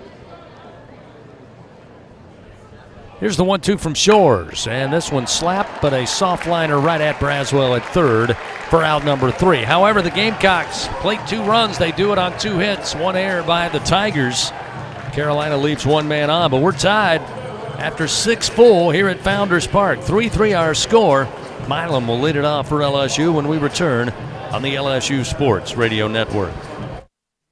Hey, Tiger fans. Need funds to help with your financial situation? Republic Finance is a proud partner of LSU Athletics and has served the SEC area since 1952. Check out our loan options to see how we may help you. Visit a local branch or get pre-qualified online at republicfinance.com/tigers. Not all consumers are eligible to apply online. Secured loans are available exclusively in branch and have collateral and insurance requirements. Standard loan terms. Rates and fees apply based on your state. All loans are subject to approval pursuant to standard underwriting criteria. Not all consumers will qualify. For more information, call 833-907-1737. NIL is dominating the college sports scene, and LSU has positioned itself at the front of the pack. But to remain competitive and stay ahead of the rest, we need your support. Bayou Traditions is the official NIL collective of LSU Athletics. Join the tradition and become a member by signing up online at BayouTraditionsCollective.com. Members receive exclusive access to LSU student athletes that you can't get anywhere else. Help ensure LSU remains a leader in the NIL arena. Sign up today at BayouTraditionsCollective.com. Today, we are shaping tomorrow. We are researching how extreme stress impacts the immune system, from trauma victims to athletes and even astronauts. Our work is leading the way in sepsis treatment, saving countless lives. We're unlocking the mind with music in exciting new ways. Our Lady of the Lake Health and LSU are improving the health of our state and beyond. That's the impact of champions. Imagine the impact we'll have on the future. Together, we roar. Go in the booth with LSU Radio on Facebook Live and YouTube. LSU Fighting Tiger Baseball on the LSU Sports Radio Network. Stephen Milam will get it started for the Tigers here in the top of the 7th inning. We got a tie game, 3-3 in Game 1 between the Gamecocks and LSU. By the way, in between the end of the 6th, top of the 7th, they went back and changed that ruling. First, this pitch from Stone to Milam missing for ball 1. That ground ball from Nathan Hall ruled initially an error on Michael Braswell. Came off the bat at 107 miles an hour right at Braswell, who did knock it down, but it got by him. There's a strike to Milam to make it 1-1. They went back, made it the 3rd hit of the game for the Gamecocks, and took the error off the board. So charged Jaden Newton now with 2 earned runs in his outing. But I think that's probably the right call. There's the 1-1 to Milam. Milam sends it high and deep to the air to center field, but it hangs up, and Nathan Hall, plenty of room. He'll have it out there in center field for the first out of the inning. So Milam retired for the 2nd time tonight. We'll see the aforementioned Michael Braswell III. Get you updated on those other SEC scores. Texas A&M, who we talked about earlier, after getting swept by Missouri last weekend at home, trailing Georgia tonight in Athens. Top of the 8th is Georgia 10, Texas A&M 6. Breaking ball to Braswell, and the first pitch a called strike, and it's 0-1. Bottom of the 7th in Gainesville, Alabama and Florida in a battle. It's Alabama 6, Florida 5. Here's the 0-1. Another breaking ball in for a strike, and quickly Brazzy down in the count 0-2. Top of the 6th in Nashville, Kentucky leads Vanderbilt 7-5. Top of the 6th in Columbia, Missouri, it's Mississippi State 11, Missouri nothing. The 0-2 pitch, ground ball, and it gets under the glove of Scobie at third base. Into the corner in left field. Braswell around first, and he will stand up with a one-out double here in the top of the 7th inning. So the Bluebirds not affecting Braswell. He has reached base now all 3 times. Single, a walk, and now a double. Keep it up. And Braswell scorched that ball right at Scobie. Scobie barely had time to react, didn't get the glove down. The ball was hit so hard. Now, they haven't given us a ruling yet. I would hope that would be a rule to double for Michael. Yes. Still waiting, but that'll bring Stanfield to the plate with a runner in scoring position and a tie game. Breaking ball from Stone again, drops over the plate, called strike, 0-1. You're right, heavy dose of breaking ball, especially that curve, not quite 12-6, maybe a little bit of a slider, I'm not sure, but it certainly has some slant to it. Here's the 0-1. Stanfield ropes this one. On the run, diving and making the grab is Jackson, robbing Stanfield of an RBI double, no doubt. That one headed towards the corner in left, where Stanfield loves to get his doubles. But a second great play by Blake Jackson out in left for the Gamecocks. Diving into the grass and holding on for the 2nd out of the inning. You can't hit the ball much better than Stanfield just did. And again, Jackson makes a superb play. Gamecock defense has been huge in this game. So now with Braswell, that one-out double down at second base, it'll be up to Derek Curiel. Curiel 0 for 2, did reach base by way of walk last time in the 5th inning. Here's the pitch. And that slow curve in for a strike. It's 0-1.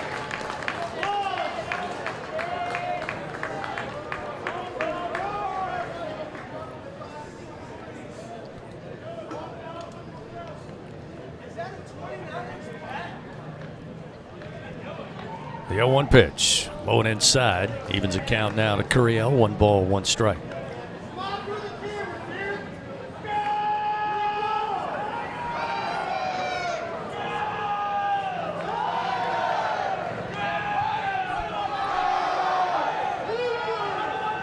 One ball, 1 strike, runner at second, 2 down, a tie game, top of the 7th here in Columbia.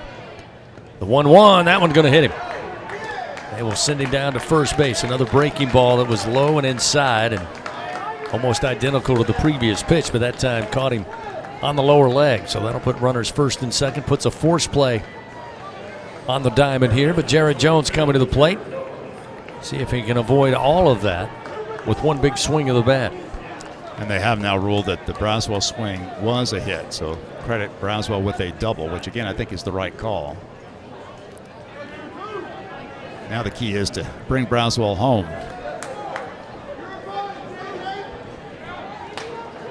Just the 5th double of the year for Braswell. Now runners first and second. The pitch to Jones. Big swing, but he fouls it over the first base dugout out of play, and it's 0-1. Jones tonight, 2 for 3 in that 2 spot. Single and scored in the first after Dickinson went deep to left center field. He was a strikeout victim, was Jones in the 3rd, and then had an RBI single in the 5th.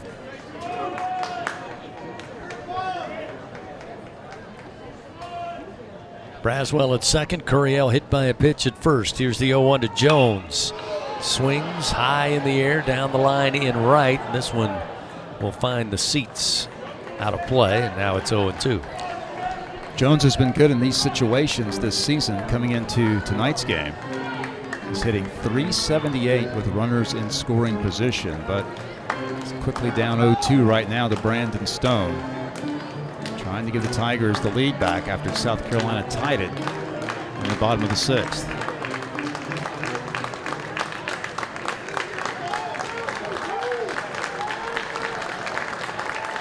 The 0-2 to Jones. And again, sends it high in the air and out of play right side. Takes a bounce on the concourse. Youngsters go flying.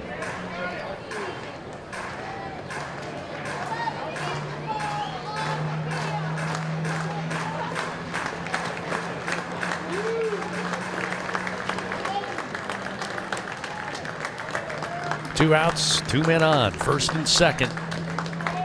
Tigers with a chance to regain the lead here in the top of the 7th inning. Jones batting .385 with 2 outs. Pitch sails outside to make it 1-2. Jones also a .387 hitter with runners in scoring position. No surprise, he leads the Tigers with 62 runs batted in. 1 ball, 2 strikes. The pitch to Jones. Swing and a miss. Stone with a huge strikeout. That'll strand 2 for the Tigers and leave it a tie game at 3-all. No runs, 1 hit. 2 men left on. We go to the bottom of the 7th. They stretch it out here at Founders Park. Gamecocks will have 8, 9, and top of the order due up when we continue on the LSU Sports Radio Network. Tiger fans, this is Eddie Kennison, former LSU football wide receiver. If you know me, you know I'm all about making big plays. Tigers win! Tigers win! That's why I joined the team at LSU Sports Properties. Our goal here is to help businesses make big plays both on and off the field. If you want to give your brand that competitive edge and be a part of the biggest stage in college sports, give the corporate sponsorship team at LSU Athletics a call. Your brand, our fans. Utilize the power of LSU Athletics to promote your business and sponsor LSU Athletics today. Call 225-578-2788. Go Tigers. The Southeastern Conference. It's the land of legends, the places, the faces, and moments. And he's going for it. It's a touchdown! We've seen the confetti fall again and again. But we're not done. It's time for the next generation to make their mark and go from 14 deep to 16 strong. It's a whole new ball game in the SEC, and it just means more. Going to the track, the wall, see ya! Tiger fans, have you ever wanted to watch LSU baseball on TV but hear the action from the LSU Sports Radio Network? Just sync the game with the LSU Sports mobile app. It's easy to do. Just pause the TV. Use the LSU Sports mobile app to stream the audio on your smartphone or tablet. Connect to a smart speaker, then wait for the audio to catch up to the point your TV is paused. Push play, and you are all set. Sync the game with the LSU Sports mobile app for iOS and Google devices. Download it today. Tigers win! Tigers win! The seventh inning stretch, presented by Coushatta Casino Resort, Louisiana's best bet. Now, back to the action of LSU Fighting Tiger Baseball on the LSU Sports Radio Network. 3-3 ball game going to the bottom of the seventh inning. KJ Scobie will lead it off as Chase Shores fires, and it's fouled back into the screen, starts him off 0-1. Well, the Gamecocks, again, they have struggled here of late down the stretch, but in a battle tonight with number one LSU 3-3, and Bill, somebody must have picked up the phone and called Cocky, the Carolina mascot. I didn't see him here earlier, but he showed up around the seventh inning. The 0-1 to Scobie, misses high and outside, or rather 0-1. It's 1 ball, 1 strike. I'm okay with Cocky. As long as that live rooster doesn't show up, we're good. That thing scares me. Yeah, I noticed. Maybe it'll be here tomorrow. They normally bring it out in its cage there behind home plate. But did not see the real live mascot tonight. This one hammered to center field. Stanfield on the way in. He'll have to take it on a short hop. Great job blocking it up, but a leadoff single for Scobie. He had the sac fly RBI to get Carolina on the board back in the second. This time he drops one right in front of the Tiger center fielder straight away. He'll be aboard, and that will bring Braylon, the catcher, to the plate. Maybe tomorrow if we get here down there in the dugout and they bring the rooster out, we can go over and say hello. I doubt I'll do that. I believe his name is Spur, if I remember correctly. Yeah. I want no part of Spur. Afraid of Spur? Roosters are not nice animals. No, they're not. Trying to show a bunt and a foul down the first base line off the bat of Braylon, who fought to get a bat on the ball with a pitch barreling in on him a little up in the zone, but it's 0-1.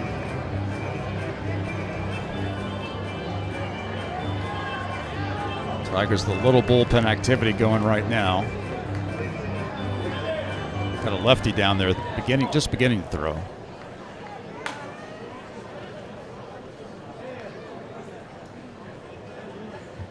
Again showing bunt, and again down the first base line. Jones comes in, and he will apply the tag on Braylon 3/4 up the line to record the first out, but Braylon does his job. He'll advance Scobie over to second base, so the Gamecocks now with a potential go-ahead run in scoring position. And to the top of the order we go. Tigers have a pair of lefties now throwing. That would appear to be DJ Primo and Cooper Williams.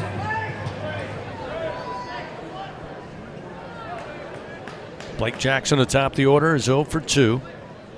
Was hit by a pitch back in the bottom of the first on the first offering from starter Connor Ware. And that pitch low and inside for ball 1 from Shores, and it's 1 ball, no strikes.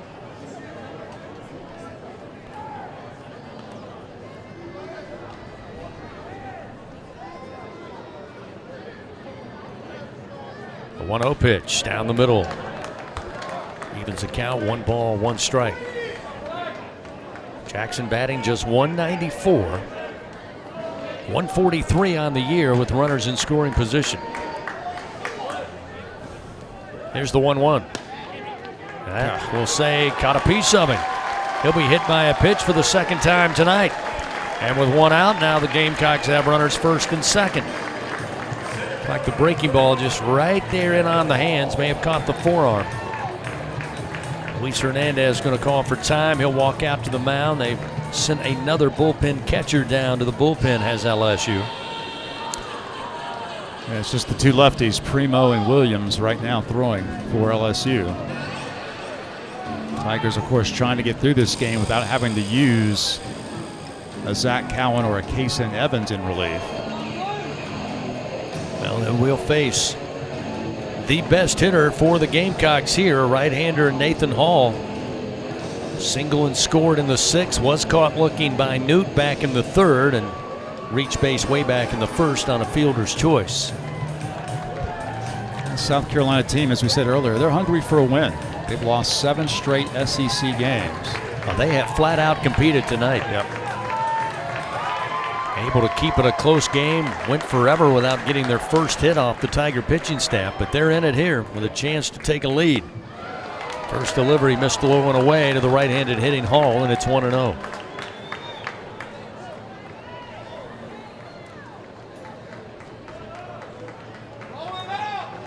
Scobie with the leadoff second. Jackson likewise off of first. Shores 1-0 pitch. Swing and a miss.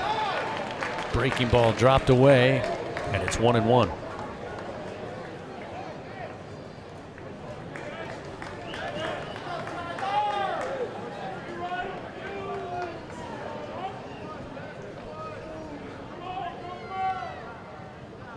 Shores with 3 on the pitch clock, fires the 1-1, catches the outer half, and it's 1 ball, 2 strikes.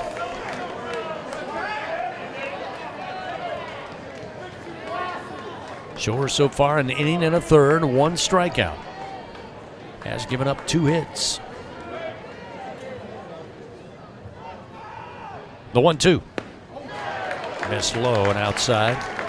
2 balls, 2 strikes. Serving the world's best baby back ribs, fresh seafood, Cajun-inspired comfort food. That's TJ Ribs, located at 2324 South Acadian Thruway. If you go by tomorrow or this weekend, tell them Bill and I sent you by. Here's the 2-2. Opposite field, line drive coming in. Pearson sliding, makes the grab, comes up firing to second, but it's cut off. Nope, they got it. They'll say he's out at second base. They doubled him up. Milam retrieved the ball. They had it faked me out. Let's wait a minute. Looks like we're going to get a review, but nonetheless, they had Dickinson appear to receive the ball when it was Milam. Got it back to second. What a throw by Pearson from fairly deep in right field. And again, a little slow to get up is the runner at second. The trainer out to take a look. Coach Paul Maneri out there visiting with 2 umpires. We have not gotten the call that they're going to review the play at second base, but what a spectacular grab, number 1, Bill, by Pearson, sliding towards home plate, able to keep the glove in control and bring the ball in, and then a 1-hopper to Milam. He steps on the bag clearly. Yeah. So it looks like, so they're going to review both. Yeah, it does appear that both are the correct calls based on what we've seen so far. It was a spectacular catch, and then the out was clearly recorded at second base to double him up. Yeah, Pearson went feet first, sliding in right field towards the baseball with the glove down. Able to grab it. Did he trap it there? Looks like he still had it in the heel of his glove. Yeah, that's probably what they're going to look at closely. And it appears the 1-hopper to Milam was clearly in time, and he beat the runner back to the bag. But whether or not the first out will be recorded may be what they're going to take a look at the most. So we are under review, brought to you by Acme Oyster House. That was a heck of an effort by Pearson and an incredible throw, getting to his feet quickly. And now we're watching a very slow-mo close-up look at the second base bag. Milam's cleat looks like it's there before the fingertip touches the bag, but it all starts with the catch in right. Coach Maneri's talking to Josh Pearson right now. He's probably telling him, hey, Josh, that was a great play, but I got to do what I got to do. Yeah. It was very close to it. It does appear as if the ball went down toward the heel of Josh's glove, but he was able to maintain control of it. So again, we're under review here. They're taking a look at both the catch in right by Pearson and then the play at second base, which would have doubled up the Gamecocks and leave a tie game as we head to the top of the 8th. So a very important review and eventually a call coming from our umpiring crew. But this is already taking a little longer than you would like if it was clear the catch was made and the tag was applied.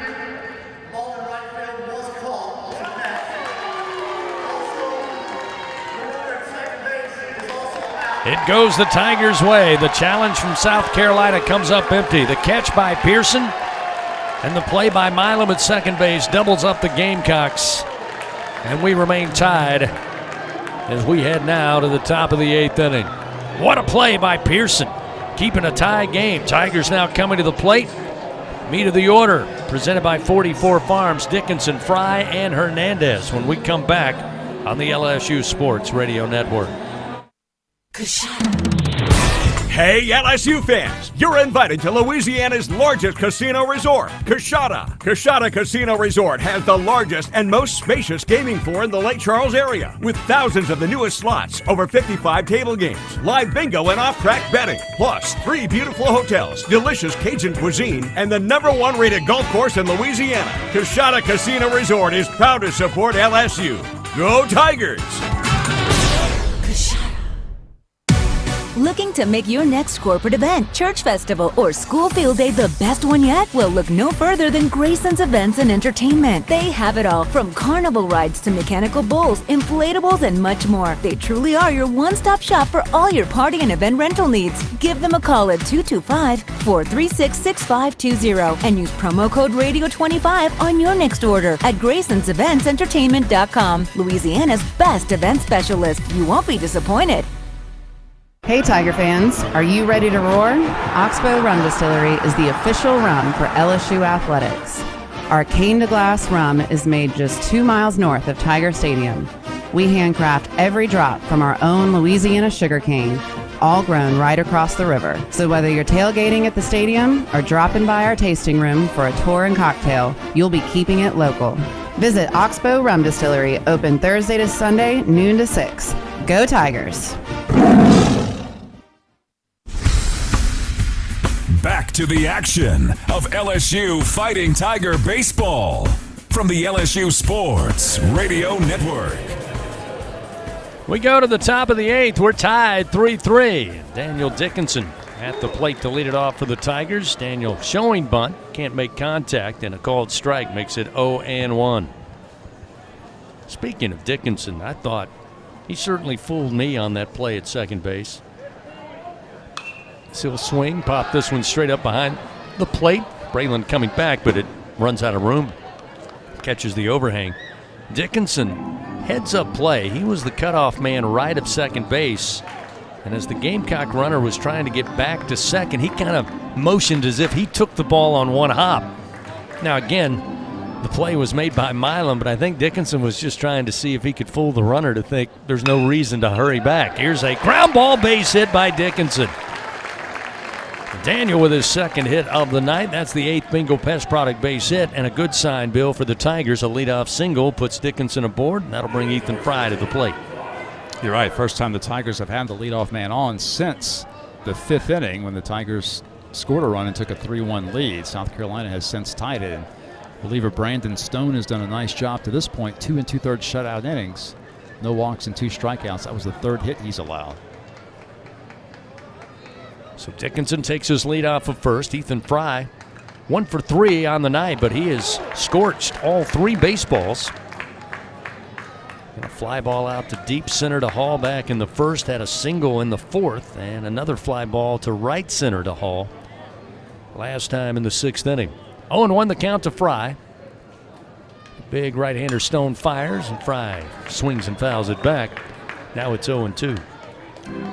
Stone is at 41 pitches right now in 2 2/3 innings. Again, remember, he's been a starter for most of this season, so he's capable of going a little longer.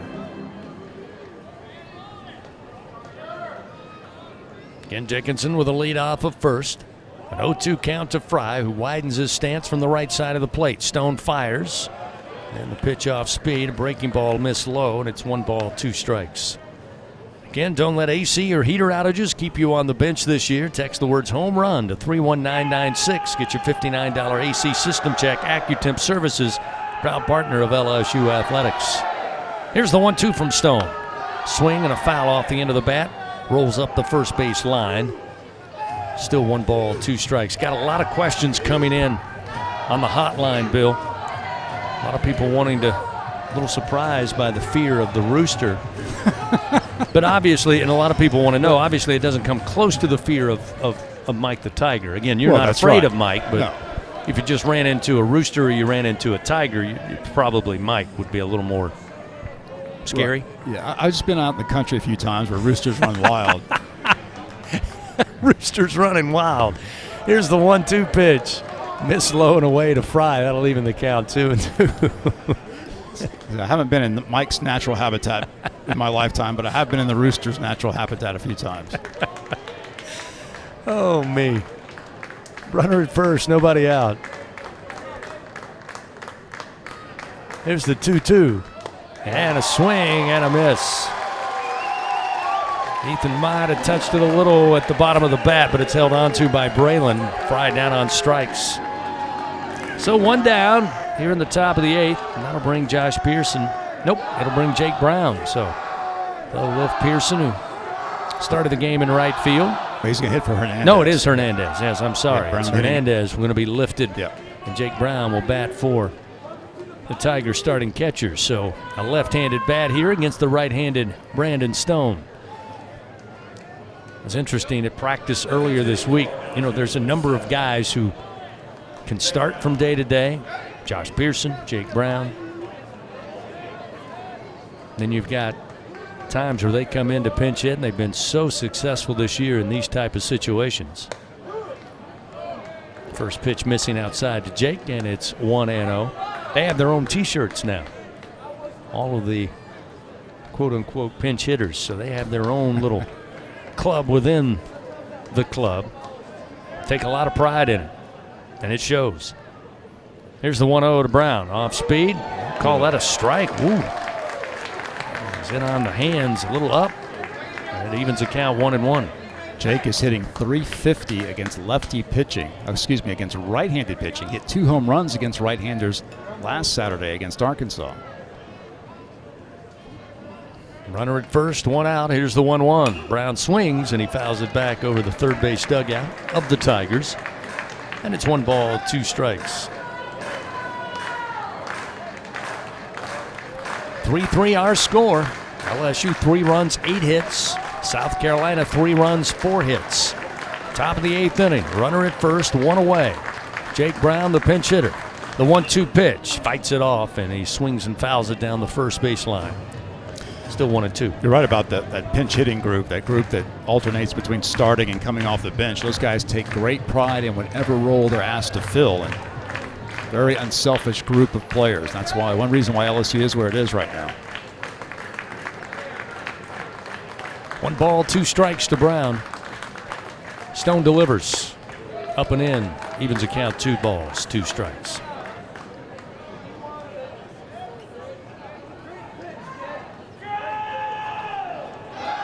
In fact, as a pinch hitter, Jake Brown is 4 for 9 this season, a .444 average. 2-2 pitch on its way with the runner going, and it swung on and lifted foul out of play. That will bring Dickinson back to first base. Brown spoils a 92-mile-an-hour fastball from Brandon Stone. Tomorrow's game, 6 p.m. Central Time, 7 o'clock local time on a Friday night here at Founders Park.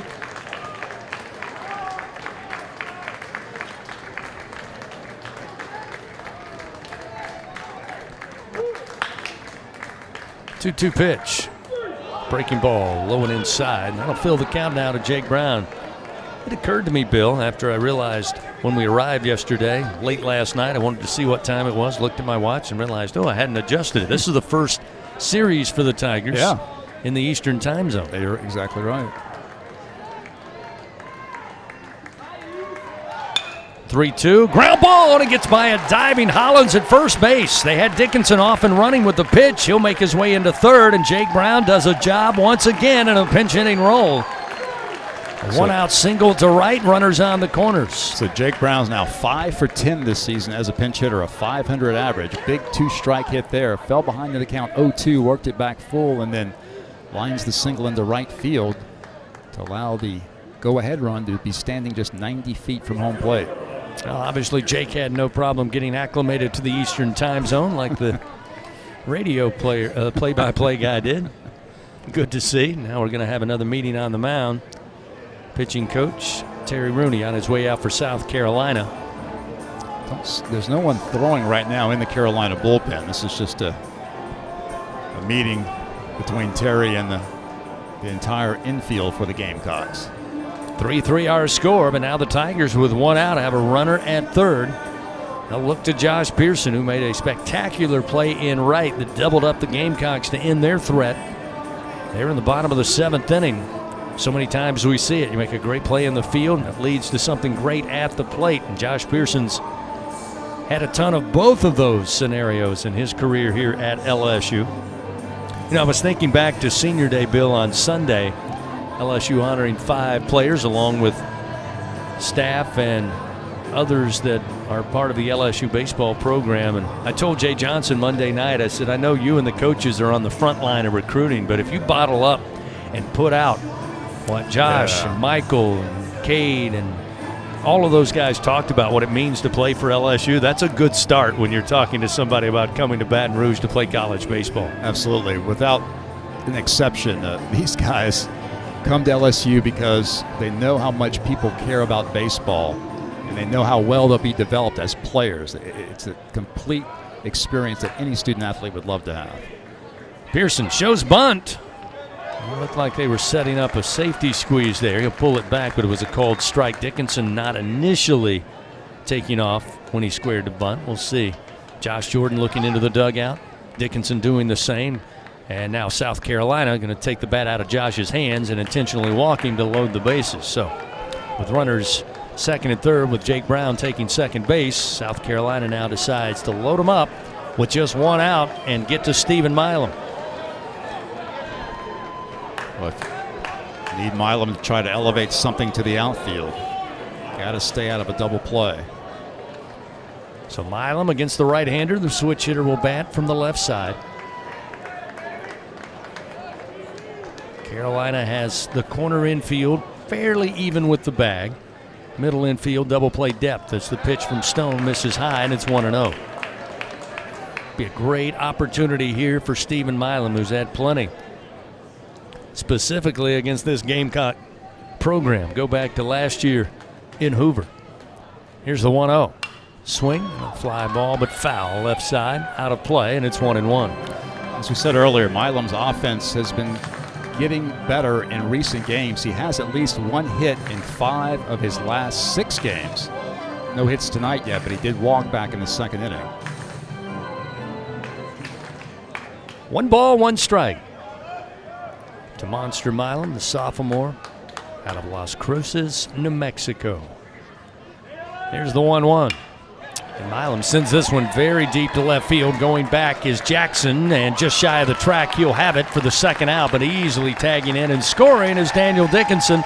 And Milam with a sac fly RBI, got it where it needed to be, deep and left, and the Tigers take a 4-3 lead. Well, Milam executes very well that time. Did indeed elevate the ball to deep left field. Jackson had no play at the plate, obviously. Dickinson scores easily. Tigers have the lead again. And to give you an idea of what this game means to LSU, it does appear Zach Cowan is now warming in the bullpens. We may see Cowan in the bottom of the 8th inning. Hopefully he'll have an even bigger cushion than he does now with the 1-run lead. Michael Braswell coming to the plate. Michael, a great return here to Columbia so far tonight. He's 2 for 2.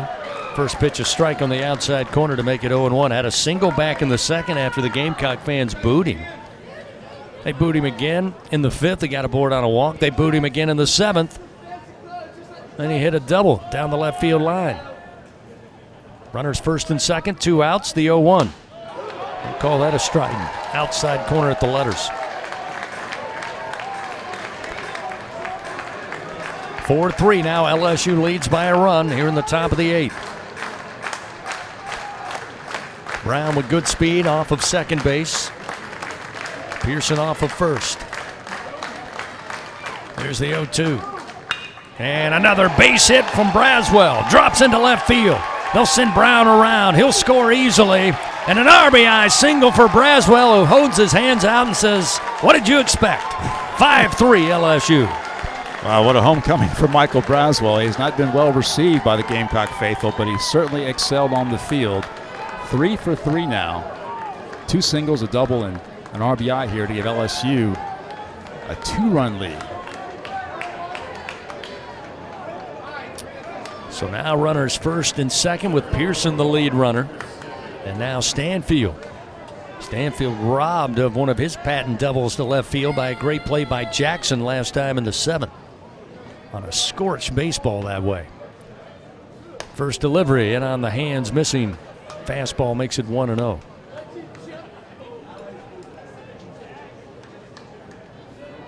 In the bottom of the order, 7, 8, and 9 has been very effective tonight. For LSU, they have done their job.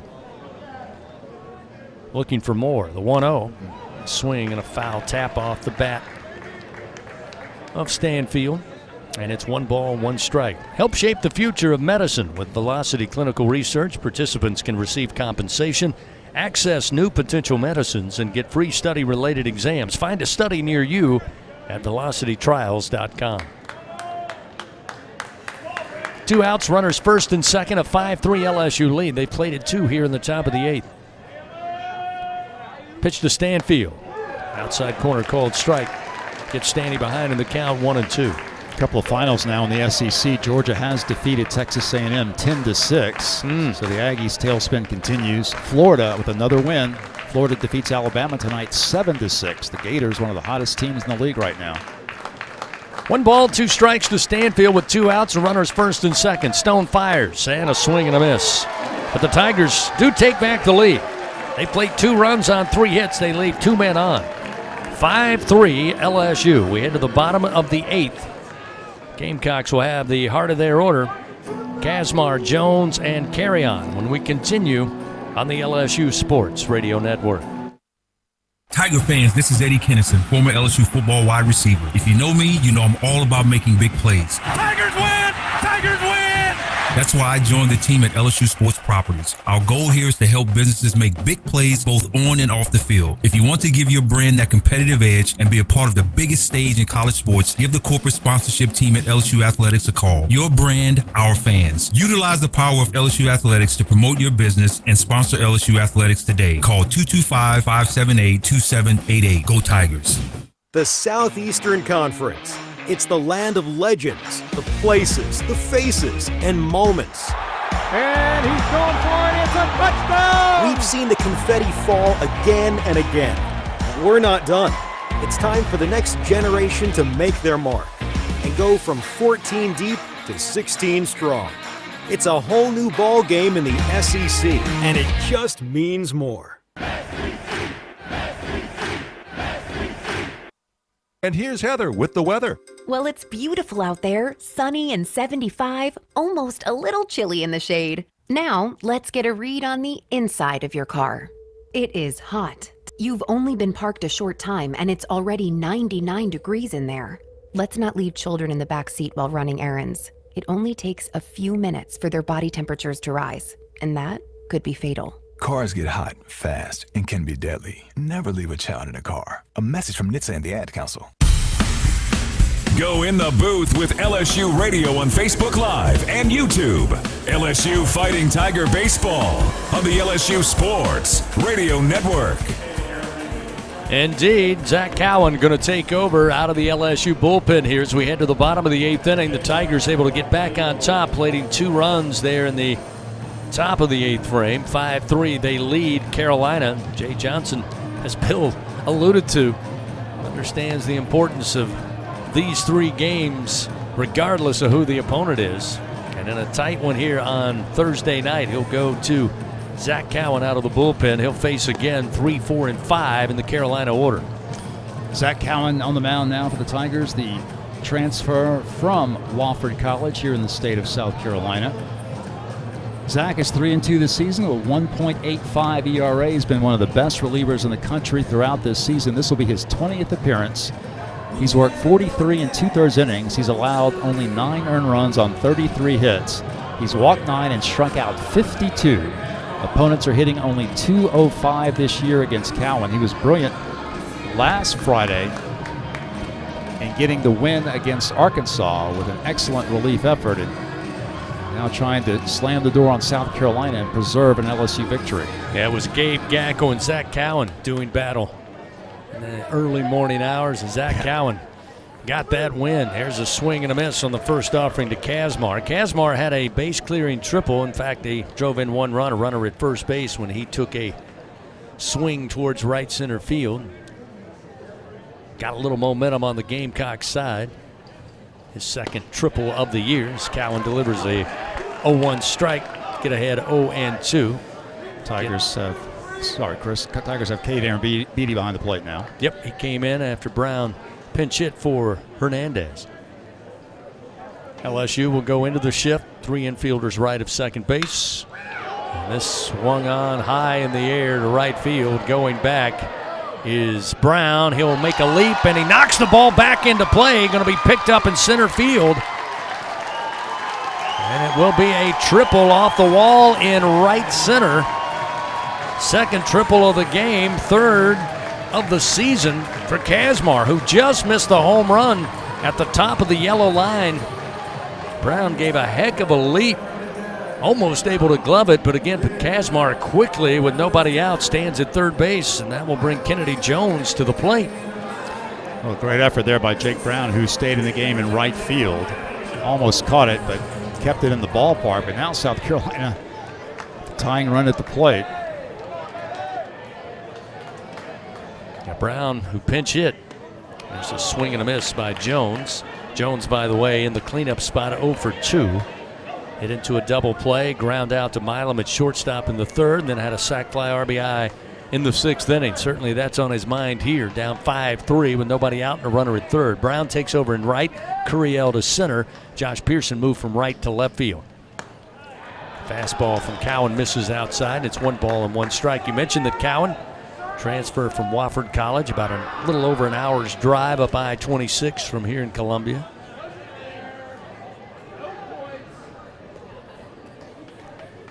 Here's the 1-1 to Jones. This one into the alley, left center field. RBI single for Jones. He'll pick up his second ribby of the game, and the Gamecocks quickly cut the lead to 1, 5-4. Still nobody out here in the bottom of the 8th. Think this doesn't mean something to Carolina? Just when you think LSU, again, for the second time, you feel like LSU has a firm control in this game, but South Carolina comes right back. And now the tying runs at first base. They're going to pinch run for Jones. Caden Gaskin will be the runner at first base for South Carolina. And Zach Cowan has a real battle on his hands now. Nobody out, runner at first. The pinch runner. Carry on at the plate. Tonight he's 0 for 2. Did reach on a walk and scored back in the second. That pitch misses high, and it's 1-0.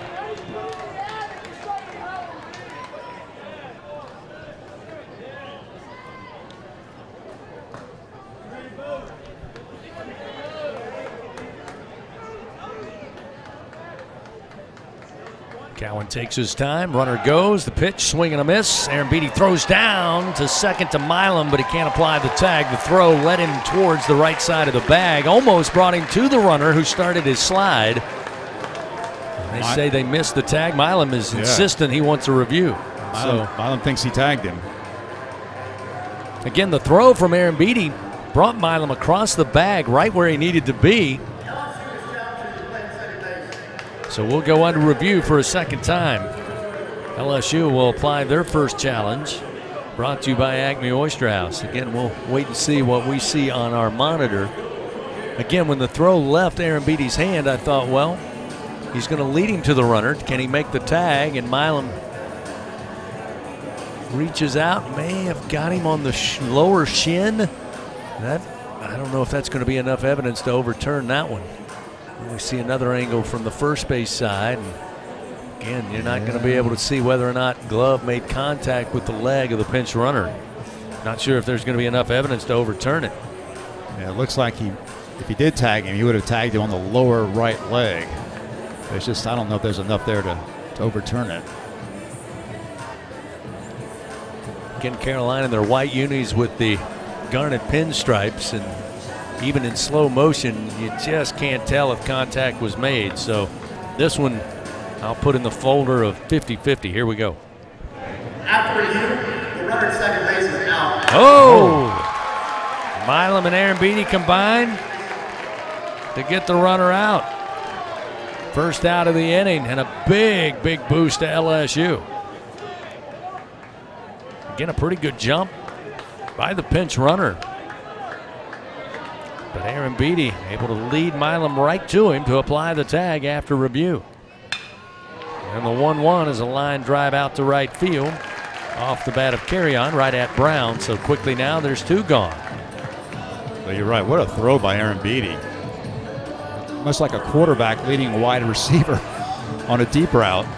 That's exactly what Aaron Beatty did with Milam, and Stephen did indeed apply the tag to that lower shin. We talked about the addition of Daniel Dickinson, how it's reinforced that middle infield.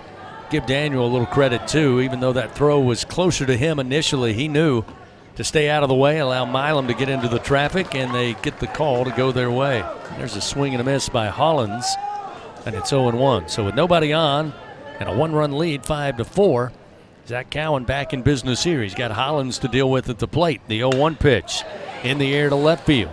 Going back is Pearson, stops and makes the play for out number 3.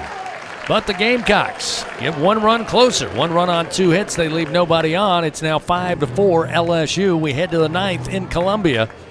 Tigers will have top of the order Curiel, Jones, and Dickinson when we come back on the LSU Sports Radio Network. Bridgeway Hospice, the official hospice of LSU Athletics, is the champion's choice for hospice care in South Louisiana. With over 10 years of excellence and experience, Bridgeway has 3 locations to serve you and your loved ones: Baton Rouge, Lafayette, and Plaquemine. Ask for Bridgeway Hospice by name, your champion's choice in comfort and compassionate care. Bridgeway Hospice says, "Go Tigers!" Louisiana game night just got interesting. Play Monopoly Scratch-Off from the lottery. Win up to $15,000. Choose your words carefully. Play Scrabble Scratch-Off. Top prize $50,000. The game is afoot. It's a classic case of mystery and deception. Uncover the mysteries of the new Clue Scratch-Off. Top prize is a whopping $100,000. All 3 games are available with Fast Play. Must be at least 21 to purchase. Clue, Monopoly, and Scrabble are trademarks of Hasbro. I'm Louisiana Attorney General Liz Murrill. Knowing the facts is the key to winning a case in court and also winning in life. To be a champion, you have to make good decisions, and one of those is to not vape. Vaping can destroy your lungs with toxic metals and chemicals. Some devices contain lead and nickel and even formaldehyde. Vaping can cause severe health problems, so choose to be a champion. Stay vape-free. Paid for by the Louisiana Department of Justice. Live action of LSU Fighting Tiger baseball continues from the LSU Sports Radio Network. And now to the top of the 9th inning with the Tigers leading 5-4. What's been a back-and-forth battle. Carolina has not led as of yet, but just when it looks like LSU has built up some momentum, Carolina's been able to strike back. They're down a run, are the home-standing Gamecocks here. LSU certainly looking for more as Derek Curiel will lead it off. Curiel 0 for 2, did reach base by way of walk and also was hit by a pitch. He'll swing at the first offering from Brandon Stone, pop it up behind the plate, but it gets out of play. Actually lands down there on some fans. And what do you know, some LSU fans. They are all over the place here in Columbia. Nice group of Tiger fans making their way here. And it's 0-1 to Curiel. Brandon Stone has now worked 3 2/3 innings for the Gamecocks. He's allowed 2 runs on 5 hits. Here's the 0-1. Derek swings back up the middle, got by Stone at the mound, but handled nicely by the shortstop Kazmar behind the second base bag. He releases quickly, able to get Curiel for out number 1.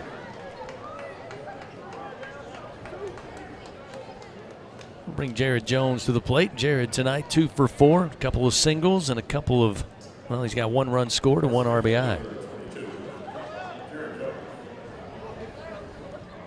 It's got to be hard for a guy like Jared Jones. Again, he has become so much more of a complete hitter in his junior campaign. But you come to a park like this, you see 325 down both lines. You got to be swinging for the fences. Here's a ground ball on the first pitch. Another fantastic play by Kazmar at shortstop.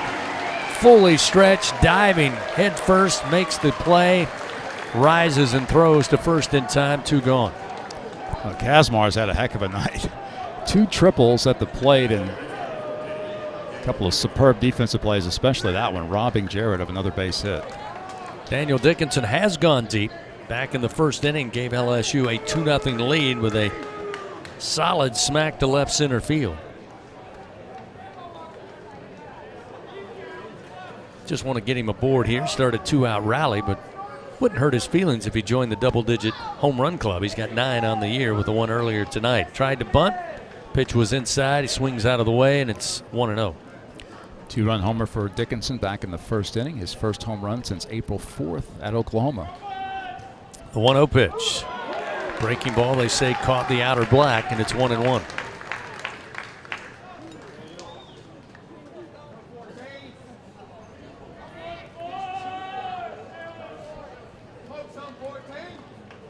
Stones, 1-1 pitch.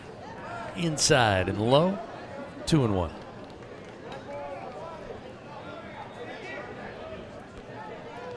Dickinson and Jones both with 2 knocks tonight. Dickinson had a single and scored back in the 8th inning.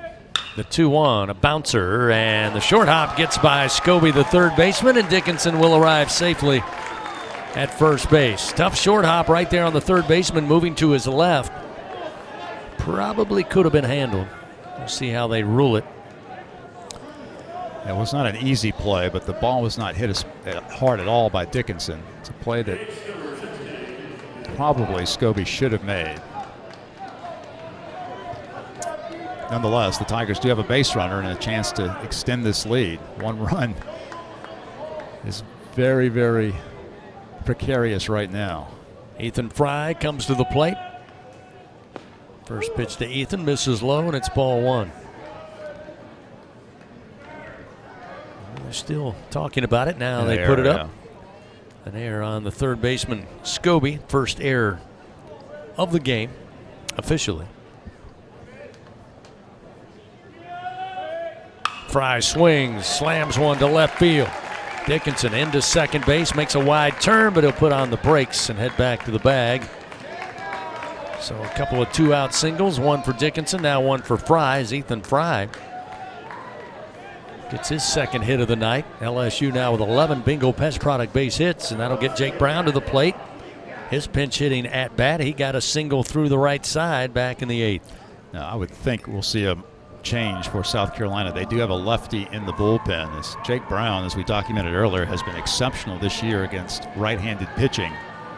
Lefties have been tough on him, though, and they've got a lefty warming right now. While we have a moment, let's pause 10 seconds. Station identification. This is Fighting Tiger Baseball on the LSU Sports Radio Network. This is LSU Fighting Tiger Baseball on the LSU Sports Radio Network and the LSU Sports mobile app.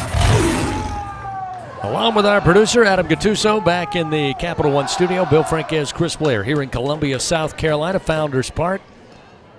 Top of the 9th inning. Tigers leading 5-4. Here comes Paul Maneri out of the Carolina dugout, and that will be all for Brandon Stone with Brown at the plate and runners first and second. So they'll make a call to the bullpen. Pitching change powered by Sunshine. They'll call upon a left-hander out of the pen for the Gamecocks. We'll get you his name, his numbers, and get back to action. LSU leads by a run. Tigers with runners first and second and 2 out when we come back on the LSU Sports Radio Network. At Sunshine, your hometown John Deere dealer in Louisiana, we know that every great game starts with a perfect field. Our equipment, whether it's a mower or a tractor, we can ensure your grass is always game day ready, so you can focus on making memories. Because at the end of the day, it's more than just a game. It's about the community, the joy, and the LSU traditions. Visit sunequip.com to get the best starting lineup of John Deere equipment. Sunshine is a proud sponsor of LSU Athletics. People's Health has a new Medicare plan designed for people with diabetes, chronic heart failure, or cardiovascular disorders. It features a monthly over-the-counter allowance, lower costs for a number of prescriptions, and lower specialist copays than non-special needs plans from People's Health. To learn more about a chronic special needs plan, call 1-844-663-2133. Plans are insured through United Healthcare Insurance Company or one of its affiliated companies, a Medicare Advantage organization with a Medicare contract. Enrollment in the plan depends on the plan's contract renewal with Medicare. Hey, LSU fans! You're invited to Louisiana's largest casino resort, Coshada. Coshada Casino Resort has the largest and most spacious gaming floor in the Lake Charles area, with thousands of the newest slots, over 55 table games, live bingo, and off-track betting, plus 3 beautiful hotels, delicious Cajun cuisine, and the #1 rated golf course in Louisiana. Coshada Casino Resort is proud to support LSU. Go Tigers! Back to the action of LSU Fighting Tiger Baseball from the LSU Sports Radio Network. Matthew Becker, a lefty, called upon out of the Carolina bullpen. LSU leading by a run here in the top of the ninth in game 1 of this series, 5-4. Tigers got up early 2-0 in the top of the first inning. Carolina would answer with a run in the bottom of the second to make it 2-1. LSU added a run in the top of the 5th inning. Then Carolina would tie it with 2 in the bottom of the 6th. LSU got a little bit of breathing room with 2 runs in the top of the 8th, but Carolina would answer with a run of their own. Matthew Becker, the lefty, a veteran of the South Carolina staff. He's a 4-year senior. He has 61 strikeouts in 44 2/3 innings. So it'll be a tough challenge for Jake Brown in this lefty-lefty matchup. Brown at the plate, runners first and second. First delivery off speed but low for ball 1. Curiel grounded out. Jones would ground out. Dickinson aboard on a fielding error, and Fry singled to left. The 1-0 pitch. That time, the fastball for a strike will even it up to Brown, 1-1. The lefty Becker is making his 17th appearance for South Carolina, his 11th in relief. The 1-1. This one too far inside at the knees. That'll make it 2-1. Becker is 2-3 on the year. His ERA is 6.65. But again, I would point to those 61 strikeouts in 44 2/3 innings. He has allowed 5 home runs. 2-1 the count to Brown. With 2 outs and 2 men on. Swing and a slow bouncer charging in as the second baseman carry on. He'll flip it over to first in time, and the Tigers are done. No runs, 1 hit, 1 error committed by the Gamecocks, and the Tigers leave 2 men on. 5-4, we head to the bottom of the 9th. Zach Cowan trying to close the door when we come back on the LSU Sports Radio Network. If you live in Louisiana, you know what the many plants up and down the river mean for our state's economy. And for over 40 years, Action Industries has been committed to providing quality construction, maintenance, operational, and consulting services through the refinery and petrochemical industries. When it comes to safety and quality, Action Industries beats the industry standard. Call today or visit actionindinc.com. That's actionindinc.com. BRQ Seafood and Barbecue is a home run for flavor, excitement, and an unforgettable experience. Savor their daily specials or indulge in their brunch every Saturday and Sunday. Special occasion? Let BRQ cater your event or host your gathering on their outdoor patio, The Backyard. Now open daily. As the official catering service of LSU Athletics, they are the top choice for your game-winning celebrations. Visit online at brqrestaurant.com. See their daily specials, catering options, or to reserve a table. BRQ Seafood and Barbecue, where unforgettable moments await, both on and off the diamond. Straddling the mighty Mississippi between Baton Rouge and New Orleans, Ascension Parish is Louisiana's sweet spot for a perfect weekend stopover, shopover stay. Here, families and friends can enjoy shopping at Tanger Outlet's 60-plus designer and brand name stores, touring Homa's House Mansion and Gardens, discover the authentic taste of Noel Family Distillery and Sugarfield Spirits Distillery, or visit many other interesting nearby attractions. Just a half hour east of Baton Rouge's Tiger Stadium and 1 hour west of New Orleans. Ascension Parish, your Baton Rouge to New Orleans stopover, shopover spot. For more information, check out visitlasweetspot.com. Go in the booth with LSU Radio on Facebook Live and YouTube.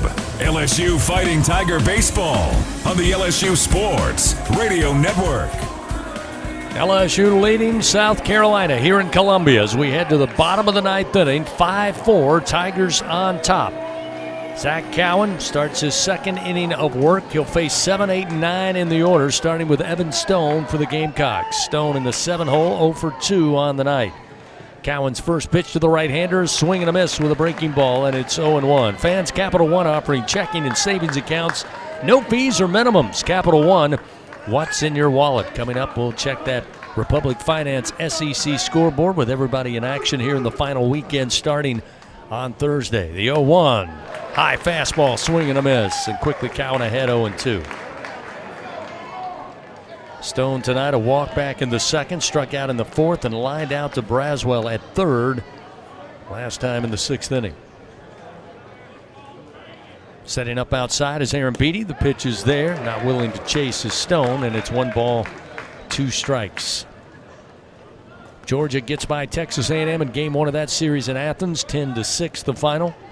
Florida over Alabama in Gainesville, 7-6, that also a final. Here's the 1-2 pitch to Stone. He reaches down and swings and fouls it down the third base line to stay alive. Still 1 ball, 2 strikes. Bottom of the ninth, Kentucky leading Vanderbilt in Music City. The Wildcats up 7-5 with Vanderbilt at the plate. Mississippi State in the top of the 8th leading over Mizzou by a score of 12-7. Another 1-2 pitch and just missed the outside corner. Nice pitch by Cowan, but ruled ball 2. That'll even up the count. Other games going on. Top of the 8th.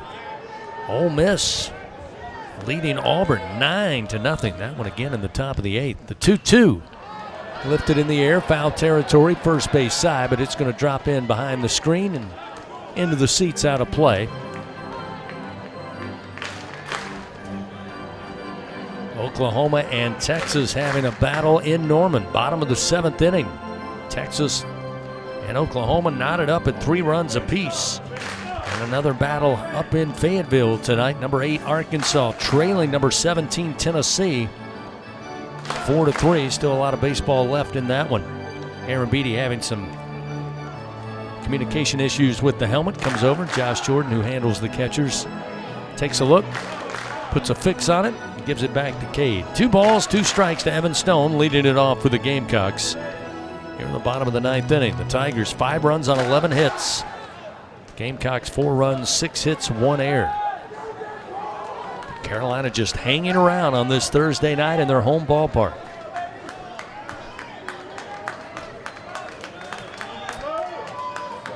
Cowan steps up on the rubber, looks in. Stone ready at the plate. Here's the 2-2.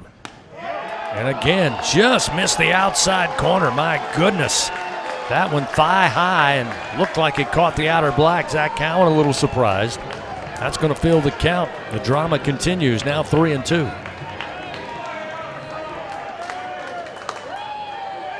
Payoff delivery. Swing and a miss. Cowan with the punch out. 1 down, 2 to go for the Fighting Tigers of LSU. That steady heartbeat of Zach Cowan on full display there. After getting ahead early, Stone works it full, but he gets the strikeout nonetheless. So with 1 down, that'll bring KJ Scobie, the third baseman, to the plate. Scobie in the 8-hole tonight, 1 for 2. His single came back in the 7th inning. First delivery, deep to left center field, and this one is gone, and we are tied at 5-all. Scobie goes deep on the first pitch, his 8th home run of the year. Right into the LSU bullpen in left center field.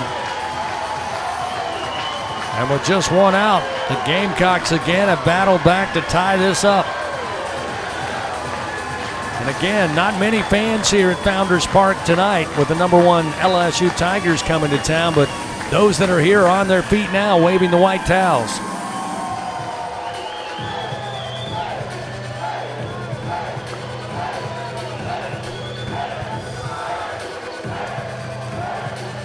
Jace Wolta, 6'3", 215-pound junior out of Lincoln, Nebraska, going to come in to pinch hit for the Gamecocks here.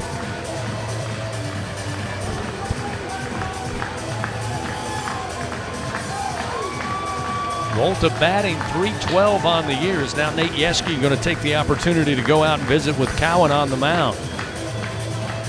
So the Gamecocks go to a pinch hitter in Wolta, .312 hitter. Be 110th plate appearance of the season.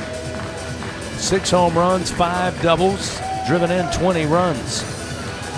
A solo home run by Scobie adds to the drama here in Game 1 tonight.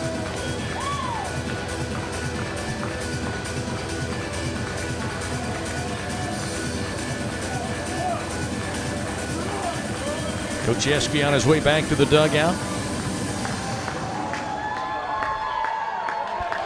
Wolta transferred into South Carolina. Started his career at Kansas City, Kansas Community College. Imposing figure at the plate, batting from the left side. Cowan's first offer. Misses high. Fastball up, and it's 1-0.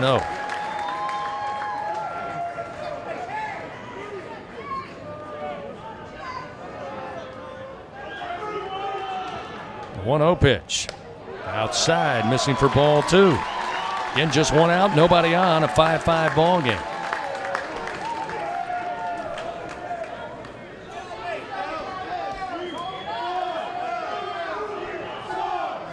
.2-0 pitch. Misses inside, now 3-0. Top of the order, Jackson on deck for the Gamecocks.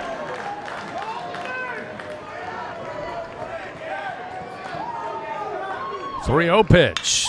Lifted in the air, high in the air to left field. Coming over is Pearson, and Pearson can't make the grab, and it's in fair territory. Now it's coming near third base. Wolta around second, slides in at third. Ball was a mile high into the air, down the line in left. Pearson went over into the corner where the real estate gets very tight. Could not glove it. It comes bouncing down, and then Karams back towards third base. Pearson giving chase. Milam going out to give chase. Allowed Wolta to wheel his way around first, second, and third. And the Gamecocks now wisely will use a pinch runner. Wolta does his job off the bench. They'll go to Dalton Mayshore. A 5'10 senior out of Eagle, Idaho, will come in to run at third base. With just 1 out, the Gamecocks have a potential winning run 90 feet away. We mentioned there's a lot of foul territory until you get to the final 20 feet down the left and right field lines, and then it becomes right on the fair foul line. So now the pressure intensifies in a tie game with just 1 out and a runner at third. The pitch to Jackson, who just wants to find the outfield grass or a deep fly ball. Possibly a tricky infield grounder could get it done. First delivery misses for ball 1. Cowan's 1-0 pitch to the plate. In the air, down the line, left field. This one again is foul, and it will drop behind the screen, hit the concourse out of play, and it's 1 ball, 1 strike now to Blake Jackson. A head scratcher of a ball game tonight. But credit the Gamecocks. They were able to put a run on the board without a single hit for what seemed to be an eternity early in this contest, but now have 5 runs on 8 hits. None bigger than that solo shot to left center field off the bat of KJ Scobie here in the 9th to lead things off. Or actually with a 1-out home run. Cowan got the strikeout on Evan Stone. Coach Paul Maneri called an offensive timeout, brought Jackson over to talk it over. Now Jay Johnson out there to visit with the home plate umpire. Not sure what this discussion is all about, but it's a 1-1 count with 1 out and a runner at third. The pinch runner again, Dalton Mayshore.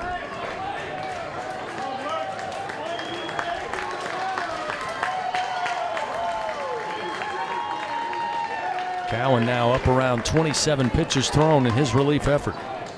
Infield going to play in, obviously, here with a runner at third and just one out. The 1-1 pitch. They throw it out, they throw down to third, and just getting back is Mayshore. Basically a pitch out there called by LSU. Aaron Beatty came out of his crouch, took the pitch well into the right side batter's box, and then sent a bullet down to Braswell. Just getting back was Mayshore. Now 2-1.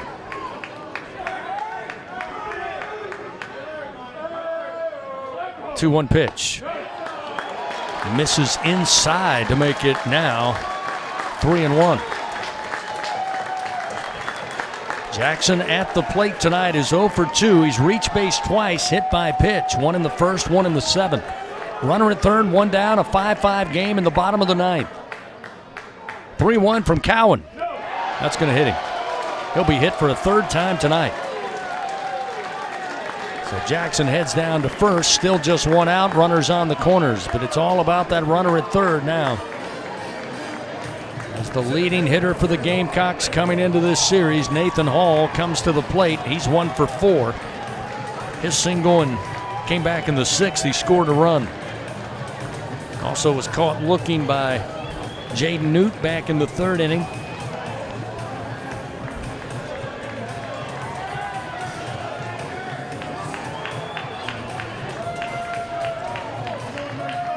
Again, one out and a runner at third, Carolina. Here in the bottom of the ninth. Again, the infield playing in with runners on the corners. First pitch down the middle for a strike, and it's 0-1.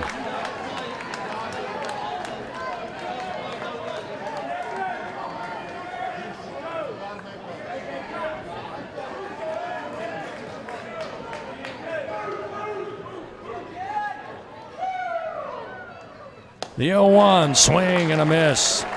Fastball in on the hands, and Hall couldn't stay away, and it's 0-2.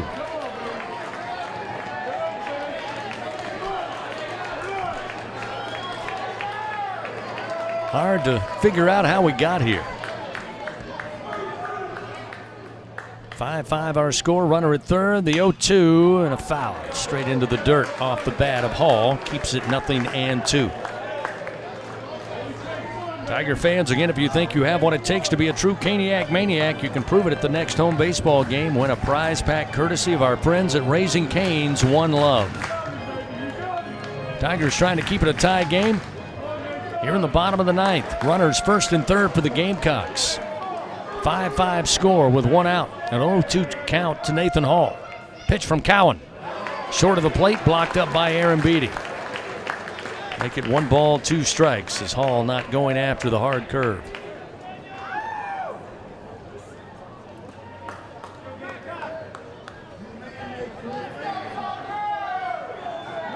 Little time taken by Hall, steps out. They reset the pitch clock. Pitch clock down now to 9. Cowan comes set. The 1-2 pitch. Little line drive, reaching out, diving and making the grab is Jared Jones on the infield grass to record the second out of the inning. That one a couple of inches, maybe a foot to the left, and that is all she wrote. Jones, fully extended, diving into the grass, able to reach it with the wingspan to record the second out as the drama will continue here in the bottom of the ninth. LSU going to intentionally walk now Kazmar, who's got a couple of triples tonight, to load the bases. Puts a force play at any bag here with 2 down in the bottom of the ninth inning and a tie game 5-5. What a play by Jones. Wasn't hit particularly hard. One of those in-betweeners in the air that Jones just about had to get, and he does. So now with the bases loaded, that'll bring Caden Gaskin, who came in to pinch run for Kennedy Jones. He'll bat in the cleanup spot here. 275 average on the year, and the breaking ball from Cowan in for a strike, and it's 0-1.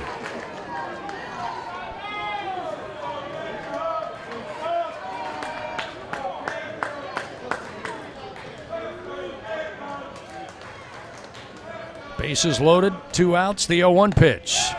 This spinner misses high and outside, 1 ball, 1 strike.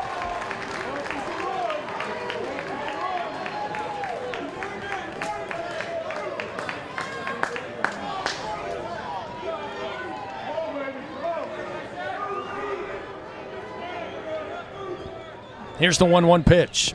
And this one got away from Aaron Beatty on a wild pitch, and Carolina going to walk it off with a 6-5 win tonight. Coming in to score, the pinch runner, Mayshore, and it's a mob out on the infield grass as Carolina comes from behind and eventually walks it off in the bottom of the ninth on a wild pitch. Got to be a signature win for Paul Mainieri in his first season as the South Carolina head coach, as they defeat number 1 LSU tonight in game 1 of this series by a final of 6-5. Tough break for the Tigers, who led the majority of the game, but Carolina would not go away. They allow a team to hang around late on their home field. Baseball happens. 6-5 is the final. Carolina takes game 1 with the victory. The Gamecocks now 28-26. They move to 6-22 in league play. For LSU, they suffer their 13th loss of the year. It's 40-13. They are 17-11 in SEC action. Final again from Founders Park. South Carolina on a wild pitch walks it off with the bases loaded. 6-5, South Carolina wins. More coming up after this on the LSU